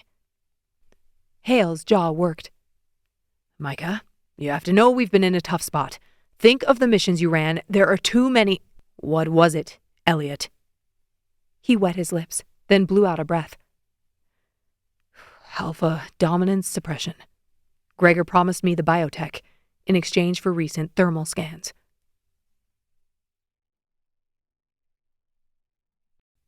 Chapter 18. Mikah. Once again, Mikah stood on the paving stones in front of the Kade mansion. Less than 10 hours ago, he'd been dragged past the ironwork gates, collared and accused. Now it was dusk. The clouds were spun with gold and brushed with pink and periwinkle. The cool air brushed the bare skin of his throat as he climbed the steps, and the sensation sent a low, satisfied rumble through his chest. No collar, no ring. And because of the gift sent from Elliot Hale, Harlan Voss would have no reason to prevent his entry. His wolf paced beneath his ribs as he pushed into the entryway. This time, Miss Marin wasn't waiting near the stairs. The hall was empty. Mikah's boots echoed as he tracked the same tedious path toward the council room. 2 men stood outside the doors, and his mouth curled. One had held the rod controlling the collar around his throat. They'd both hauled him out of his own house. The moment Mikah approached, both men went still, their pupils dilating. The scent of their fear was a welcome musk. Mikah breathed it in, letting it fuel what he needed to do next. "Move," he said, pausing only to afford them the opportunity to be compliant. The first man opened his mouth as if to speak, then dropped his head and moved to the side. That was more like it. Mikah didn't look at them as he passed, throwing the doors wide. Elliot had said the council would receive a package within hours, evidence clearing Mikah's name along with his brother's. Sure enough, as he entered the council room, his father's body was no longer lying on the table. But another man was. His throat thickened. He was glad his father was gone, wasn't he? The flood of emotion was unexpected and unwelcome. He blinked, clearing his throat, and focused on the man in front of him, also dead. He ignored the twinge of guilt. When Harlan returned the call made by the holding facility, he discovered that a man had been found dead by local law enforcement. 2 shifters served on that patrol and called it in when suspicious items were found in the trunk of his car, including a gold paperweight in the shape of Gregor's crest. The man was identified as a human extremist who had spent years hunting shifters across several states. Elliot's people had constructed a clean digital trail. Message boards, encrypted chats, even travel records showing how the man had tracked Gregor to this territory. Too weak to face a full alpha directly, the man had resorted to poison. Harlan was told the cologne bottle his father loved so much had been the key. It was an expensive European blend he imported. According to the story Elliot built, the killer had managed to intercept 1 shipment and replace his bottle with a perfect duplicate. Inside the glass vial had been a compound almost impossible for shifters to detect, a synthetic concentrate that had been altered to absorb through shifter skin rather than the bloodstream. When sprayed across the neck and pulse points, the toxin seeped through the pores and attacked the nervous system directly, causing paralysis followed by cardiac arrest within minutes. Invisible, odorless, but it left a chemical residue. Mikah had instructed Harlan to test the bottle Gregor had used the night he died. When the lab results came back, the compound was exactly what Elliot said it would be. Case closed. Mikah felt numb as he took in the chalky skin of the man under the sheet, or the faces of the council members as he entered. He didn't especially care that he and Elliot were lying to them. They needed a perpetrator, someone to punish, and Elliot had given them one. It took him barely an hour to find a scapegoat and plant the cologne in Gregor's room. He was sure that one of his brothers was involved in Gregor's death, but he didn't need to know the details. What was done was done. He'd had enough. Harlan stood at the far end of the table. His suit jacket hung open and wrinkled, his usually meticulous hair disheveled, his eyes dark with fury. "Was this necessary?" Harlan asked. Mikah walked closer, his gaze sliding across each member of the council before settling on Harlan. I wouldn't be here if it wasn't. Right now, you'll listen. A ripple of unease moved through the room. The council had cleared him of Gregor's murder. Evidence had exonerated him, yes, but he doubted they were convinced. Mikah reached the end of the table and placed a thin folder on top of it. This is my genetic evaluation from the National Shifter Medical Institute in Washington, D.C., required for my position there. Several council members leaned forward instinctively. Breeding statistics always got their attention. Mikah flipped the folder open and slid the papers across the table so everyone could see the numbers printed in bold black ink. Fertility index, 9.8. That number alone was enough to make them sit up straight. Most alphas barely scored above a 7. Mikah continued. Sperm viability, 97%. Genetic stability rating, 94%. No recessive mutation markers. He watched them absorb the numbers, knowing exactly what they were thinking. He was here to challenge, to unseat Harlan as beta, to claim his place as high alpha. When they started to squirm, he said, I am innocent of the crime you accused me of. I completed my assignment given by the high alpha. Mikah paused for dramatic effect. And I'm here to formally claim Gracie Whitlock as my mate. Harlan blinked. Mikah folded his arms across his chest. Your priorities are clear. Increase pack breeding rates, protect Omega safety, maintain strong bloodlines. He nodded toward the paperwork. My genetics exceed every requirement established by the registry. If you deny this claim, you'll be admitting that your policies have nothing to do with the welfare of our packs. If that's the case, I'll make sure the entire territory knows it. Barrow shifted uncomfortably. You're threatening this council? I'm stating facts. Harlan's eyes narrowed. We will take your request under consider. I'm bonding with her with or without your approval, Mikah interrupted. The difference is whether you look like leaders or fools when it happens. You have 3 minutes. I suggest you take a vote. Chapter 19. Gracie. Gracie stood at the tall window in her room and watched 3 black SUVs roar out of the circular drive below. They accelerated through the gates, engines snarling against the quiet countryside beyond the estate. Harlan rode in the middle vehicle. Even from this distance, she recognized the rigid line of his shoulders in the back seat. Talia was safe. Silas had shifted and checked in with her. She was at home like nothing had happened the night before. Varric confirmed that nobody had seen anything that could have identified her on the security cameras. It gave her a little peace in the midst of chaos. Gracie rushed to the door, pressing her ear against it, and called, "What's going on out there?" Silas's voice came from the other side. Varric said something happened in the council room. He doesn't know what. He can't force his way in? Gracie spun, setting her jaw. Silas huffed a breath. He tried. Gracie pressed her palm against the wood. Mikah wouldn't have just tried. He would have thrown himself through the damn wall. Her blood rushed, her skin flushing. Silas, thankfully, refused to open the door. She squeezed her thighs, dropping her head to the wood. She was going to die. She couldn't do this all night. She couldn't even relax enough to shift. And if Varric and Silas couldn't find where Mikah was being held? He said Gregor's communications with several federal contacts have been leaked to 2 Western Alphas, possibly 3. They're demanding review of the circumstances surrounding his death. She didn't dare open her mouth, her breath coming in short bursts. The High Alpha's death creates a leadership vacuum, Silas continued. Until a formal challenge is recognized or an interim leader is confirmed, Alec retains inherited standing under bloodline succession. Then Mikah.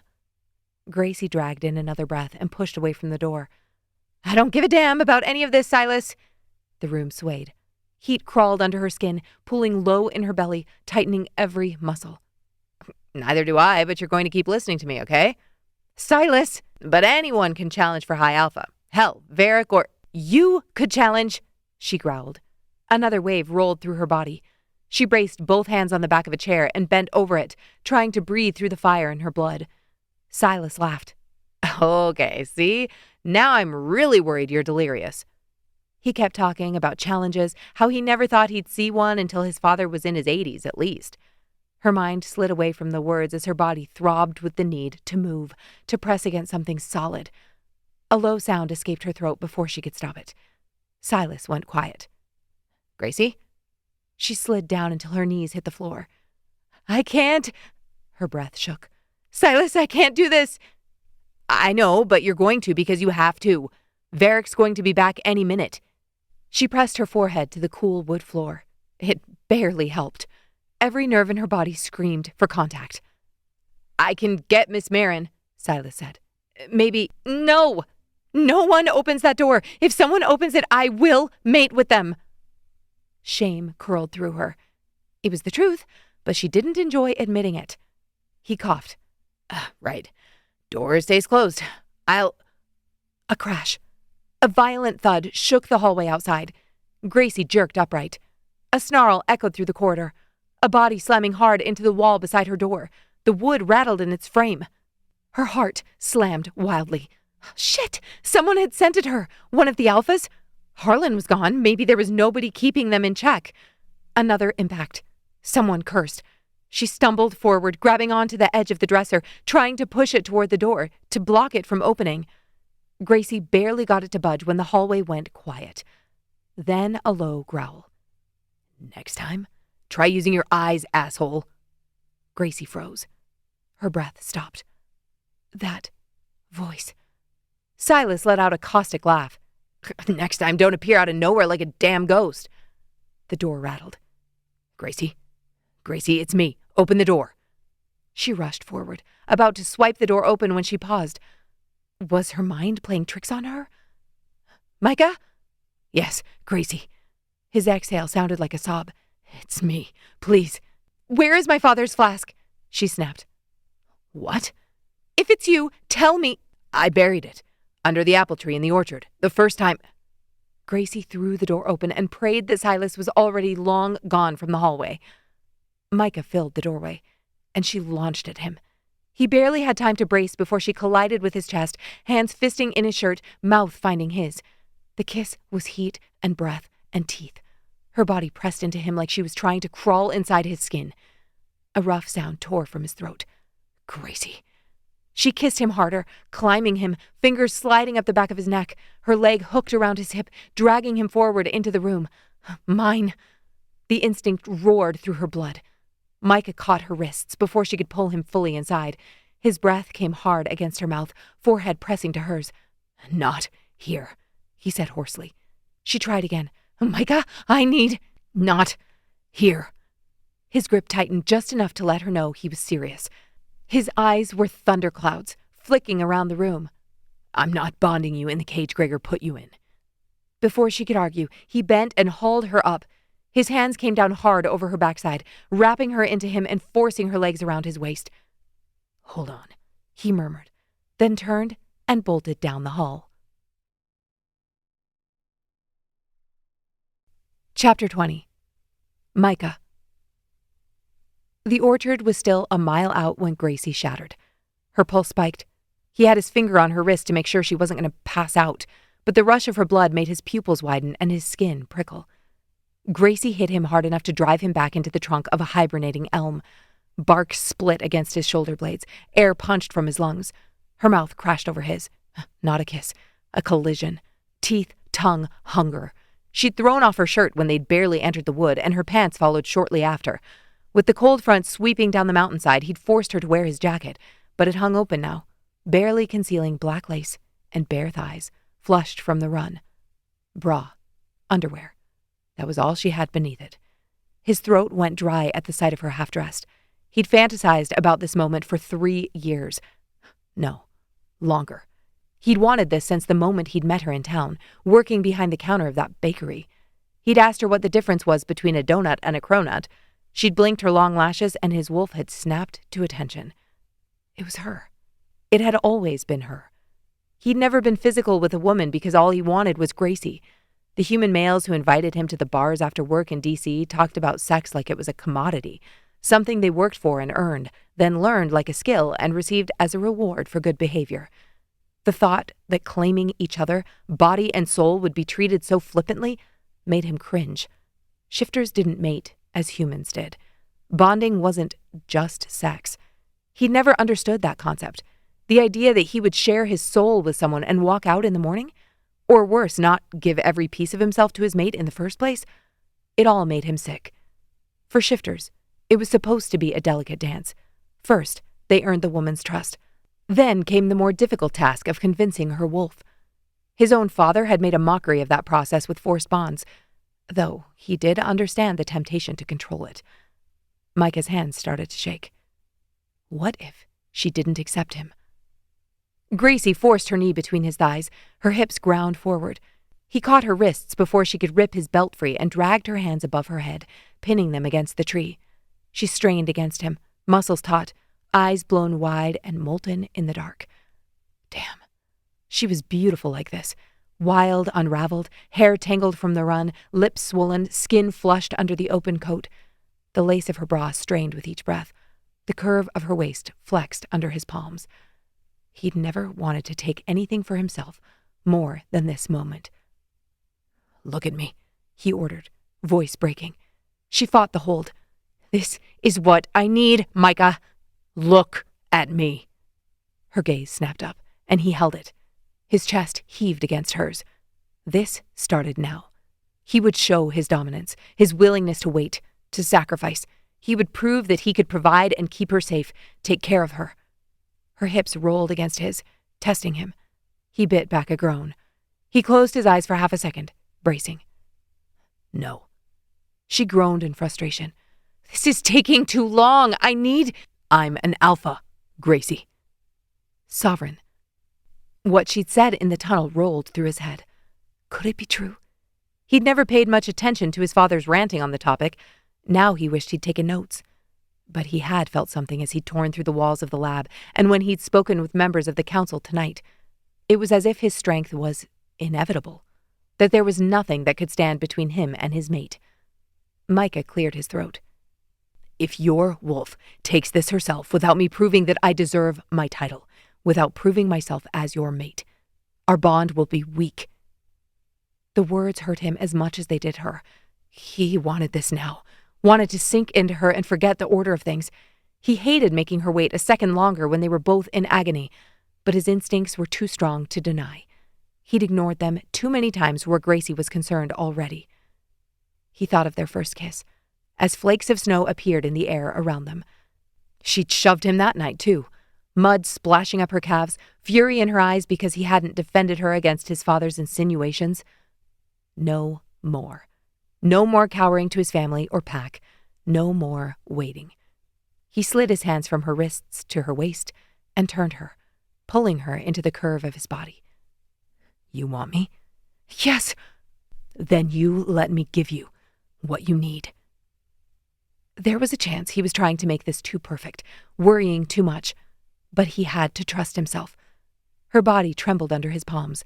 He slipped his hand under the jacket, splaying his fingers over her stomach. Just a few more minutes. Mikah picked her up again and walked backward. She felt delicious in his hands, soft and pliant. Her scent was a drug. It made his mouth water.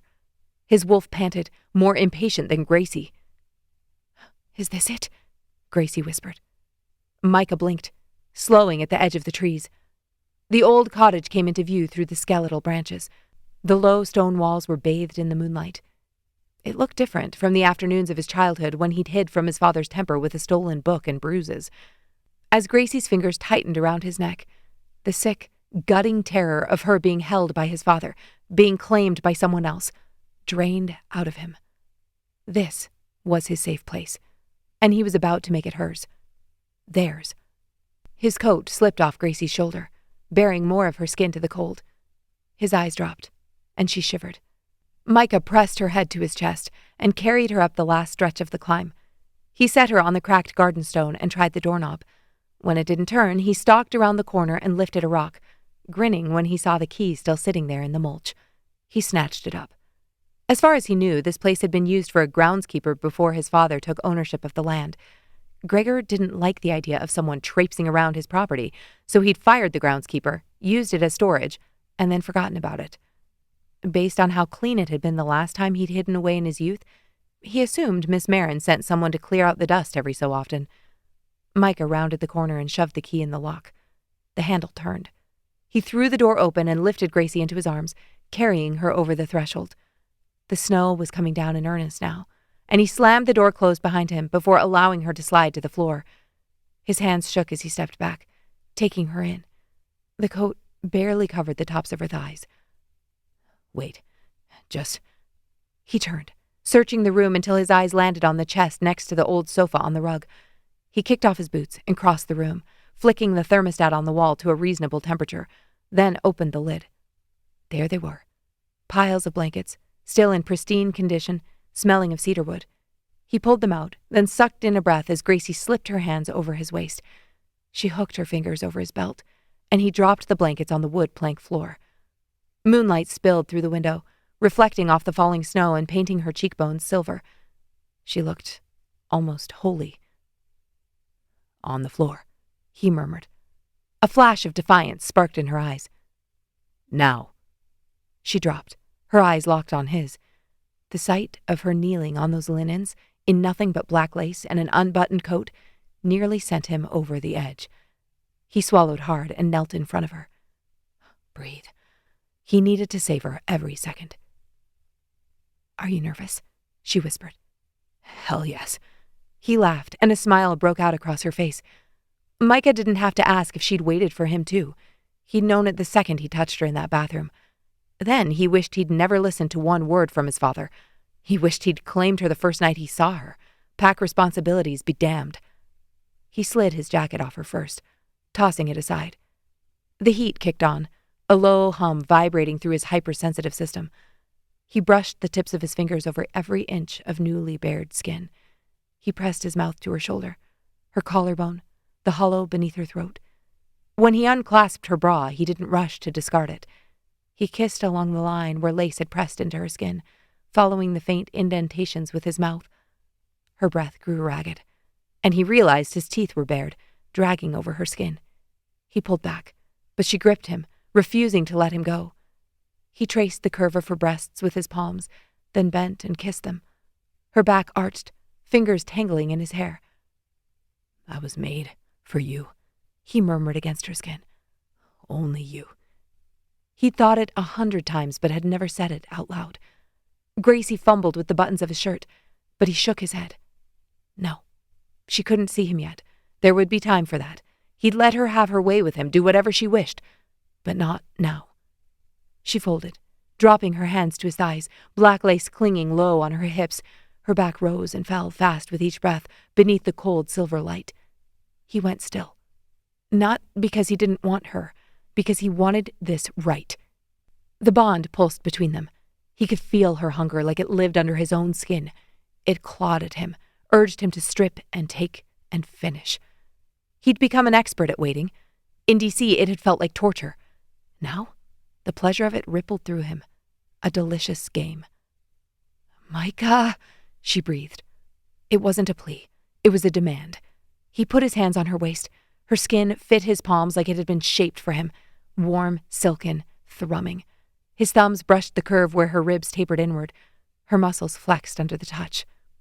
Gracie tried to surge up into him, but he tightened his grip and held her in place. Stay. Her eyes flashed, and there she was.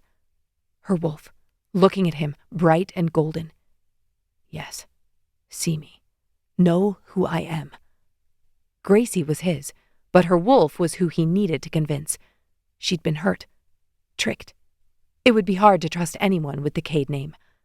He slid one hand upward, spanning her sternum, absorbing the rapid thud of her heart. Her breath hitched as he again grazed the underside of her breast. Her tender skin tightened under his thumb, and the bond flared so sharply he almost bit his lip. She made a broken sound, throwing her head back, and he let his thumbs circle. He watched her. Every shift of expression, every tremor, the way her abdomen tightened when he increased pressure, the way her thighs pressed together and released. You're shaking, he said. So are you, she gasped. His body strained hard beneath his clothes, feral with the smell of her arousal in the air, sweet and sharp. It coated his tongue. Mikah bent forward and closed his mouth over her, and she cried out. He drew her in slowly, tongue tracing, teeth grazing just enough to send a jolt down her spine. She grabbed for him, her fingers fisted in his hair, tugging, trying to force him faster. He ignored the urgency. He set the pace. The bond answered in approval, threads tying between them until he felt her pleasure as it spiked, bright and staggering. It hit his bloodstream like a second pulse. Her hips rocked forward, and he held her in place. "Don't chase it," he murmured against her skin. Her breath stuttered. I know what you need." He dragged his mouth from one side of her body to the other, mapping her with slow, thorough devotion, then eased her backward, guiding her down to the blankets until she lay beneath him. He stayed on his knees, snug between her thighs. The inequality drove her mad. She reached for his shirt again, but he caught her wrists.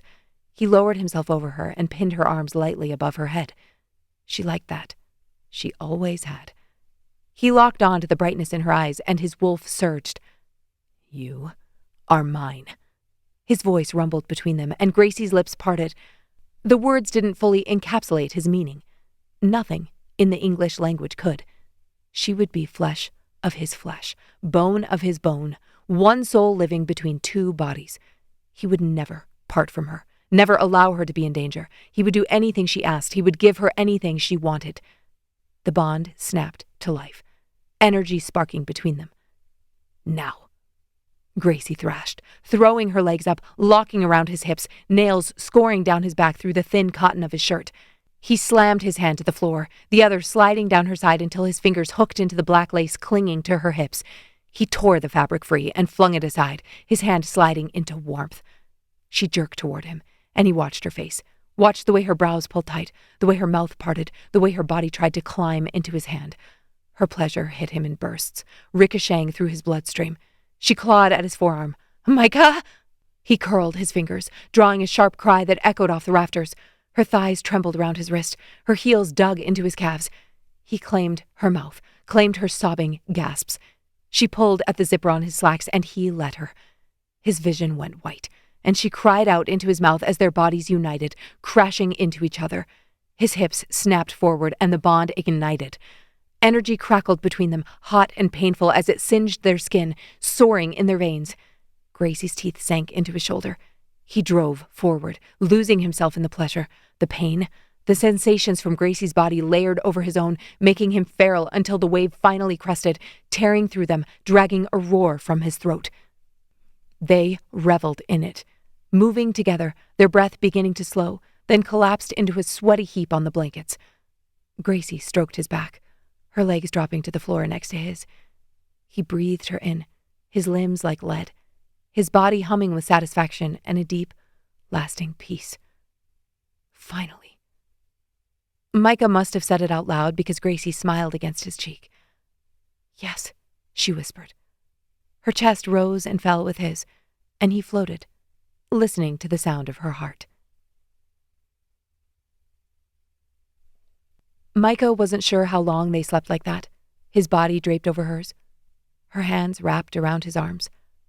He was disoriented when something woke him, and it took him a minute to realize it was his phone, buzzing against the floorboards.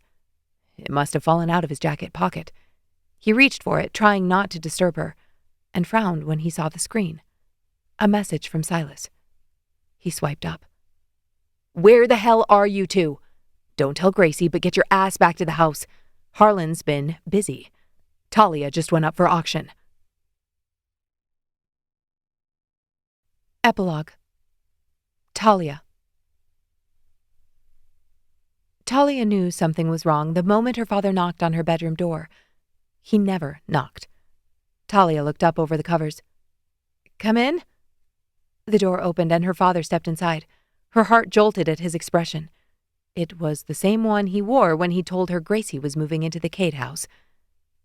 "What happened?" He closed the door behind him and looked up, tears pooling in his eyes. "You've been claimed." She blinked. The words didn't make sense. Claimed? That wasn't possible. She wasn't active on the registry. She was dreaming. She had to be dreaming. "What?" His voice stayed formal as he explained. "You've been claimed by an alpha, and the strength in his family name." The rest of her father's sentence blurred as cold rushed through her body. No. She shook her head slowly. "My name was never... I wasn't active. Your bond was activated last night, he said. I was notified. She threw off the covers, sitting up to catch her breath. Well, I wasn't. Why didn't you tell me? Talia's brain spun. Had someone seen her at the Kade house? Were they doing this to spite her? To spite Gracie?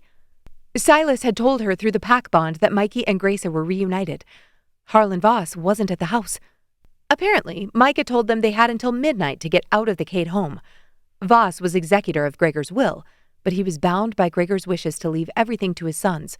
Silas excluded, of course. The idea of him being left out made her sick, even though he was happy to joke about it. So was it a surprise that the first thing Voss did was strike back? He must have known about Gracie's agreement.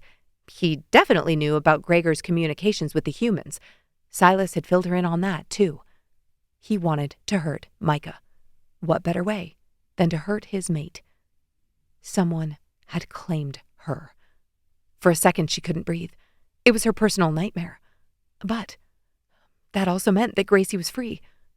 She choked on a sob. I knew you'd understand better than your sister. Her father clapped his hands together.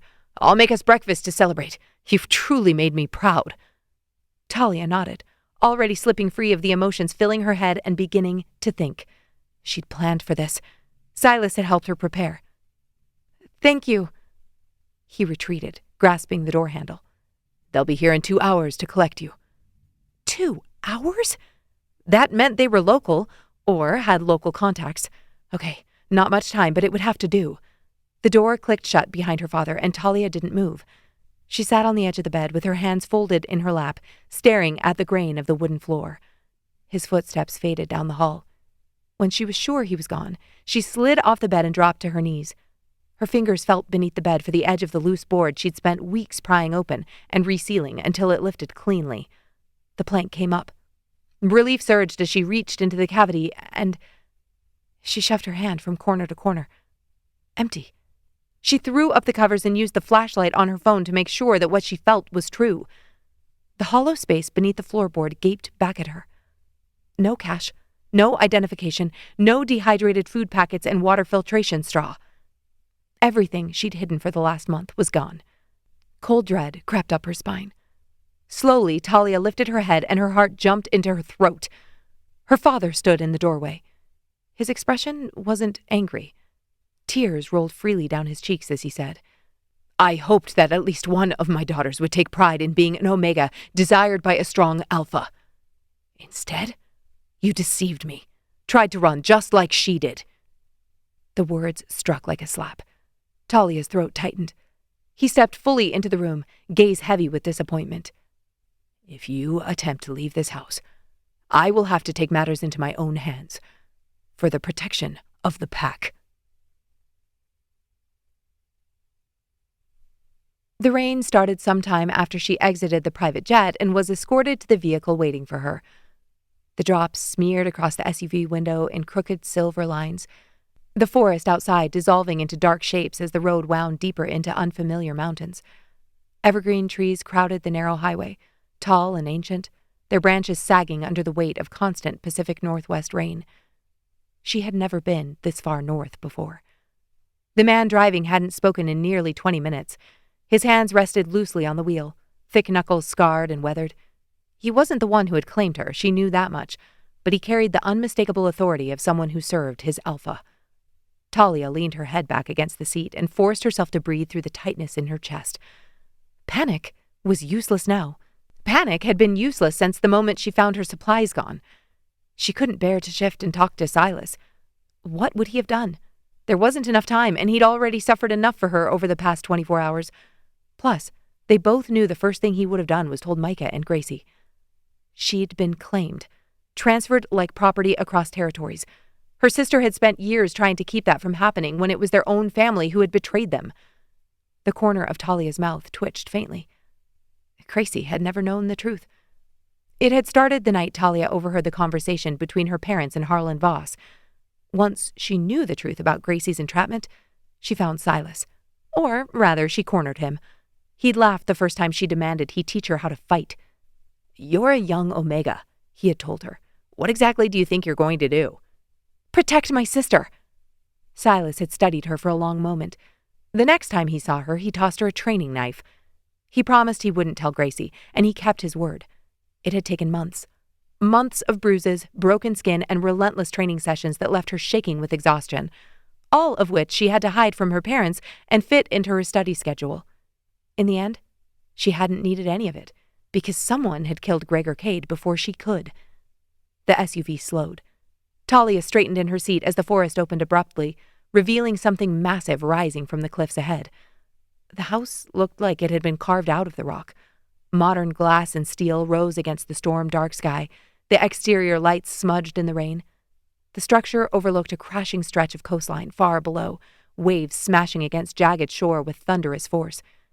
The SUV rolled through a series of gates and climbed the steep drive toward the main entrance. Several guards stood beneath the overhang, their eyes following the vehicle as it pulled to a stop. The driver shut off the engine. "We're here." Excellent. Talia pushed the door open before he could come around to escort her. Rain soaked instantly through the thin fabric of her sweater as she stepped out into the stone courtyard, the wind whipping her hair across her face. The man who had driven her gestured toward the massive doors ahead. "He's waiting." Talia lifted her chin and walked. The doors opened before she reached them. Warm air spilled out to meet her, along with new scents, and there was a library. An entire wall of books at the back of the main room she'd entered. Soft couches, a reading chair. The driver nudged her further down the hall, and they eventually stopped outside a heavy wooden door. "Inside," he said. Talia's stomach twisted, but she pushed the door open anyway. The room beyond was dimly lit. It had large windows overlooking the ocean, more bookshelves lining one wall, a massive desk carved from dark wood dominating the center of the space. A man's silhouette darkened the reflection from the window. He turned as she entered, and for a moment Talia forgot how to breathe. He was enormous. Not just tall, broad. Thick black hair brushed his shoulders, still damp from the rain, and dark tattoos curled up both arms before disappearing beneath the rolled sleeves of his shirt. His chest stretched the fabric across a torso built like a tank. The door shut behind her, and they were alone. Talia forced her shoulders back, refusing to let the tremor in her stomach reach her face. The man studied her for several seconds. "Welcome to my territory." His voice was deep, rough, the kind that vibrated in her bones. What was she supposed to say to that? "It's been a lovely trip," she snarked. One corner of his mouth lifted slightly. "Why do you think I claimed you?" The question made her shiver. Because he wanted an Omega? Because he wanted a mate? Because every Alpha eventually wanted the same thing? "You needed to pay someone to warm your bed?" He chuckled. "Relax. I'm not going to force the bond." Talia blinked. Not what she was expecting. He pushed away from the desk and stalked toward her. Up close he seemed even larger, the air around him vibrating with energy that made her skin twitch. The Alpha wet his lips. "I wouldn't be surprised if you begged for it eventually, but you're safe with me." The anger that exploded through her burned away the fear. Safe? Go to hell. His grin widened. "There it is." Talia clenched her fists. If you didn't claim me as a mate, then why? Maybe her training would pay off after all. For the first time since she entered the room, the Alpha's expression shifted, his amusement gone. "Because your sister was just claimed by a Kade." Talia froze. He watched the shock ripple through her face. "I do my research. Gracie Whitlock, newly bonded to Mikah Kade, according to the registry. Gregor's oldest son. Well, oldest who's still sane." Her heart began to pound. Why would that matter to you? His smile returned in stages. "Because claiming you will drive them into a frenzy." He took another step closer, towering over her. "And that is exactly what I want." Talia found it difficult to breathe. Why? His smile sharpened as he reached out and brushed a damp strand of hair from her forehead.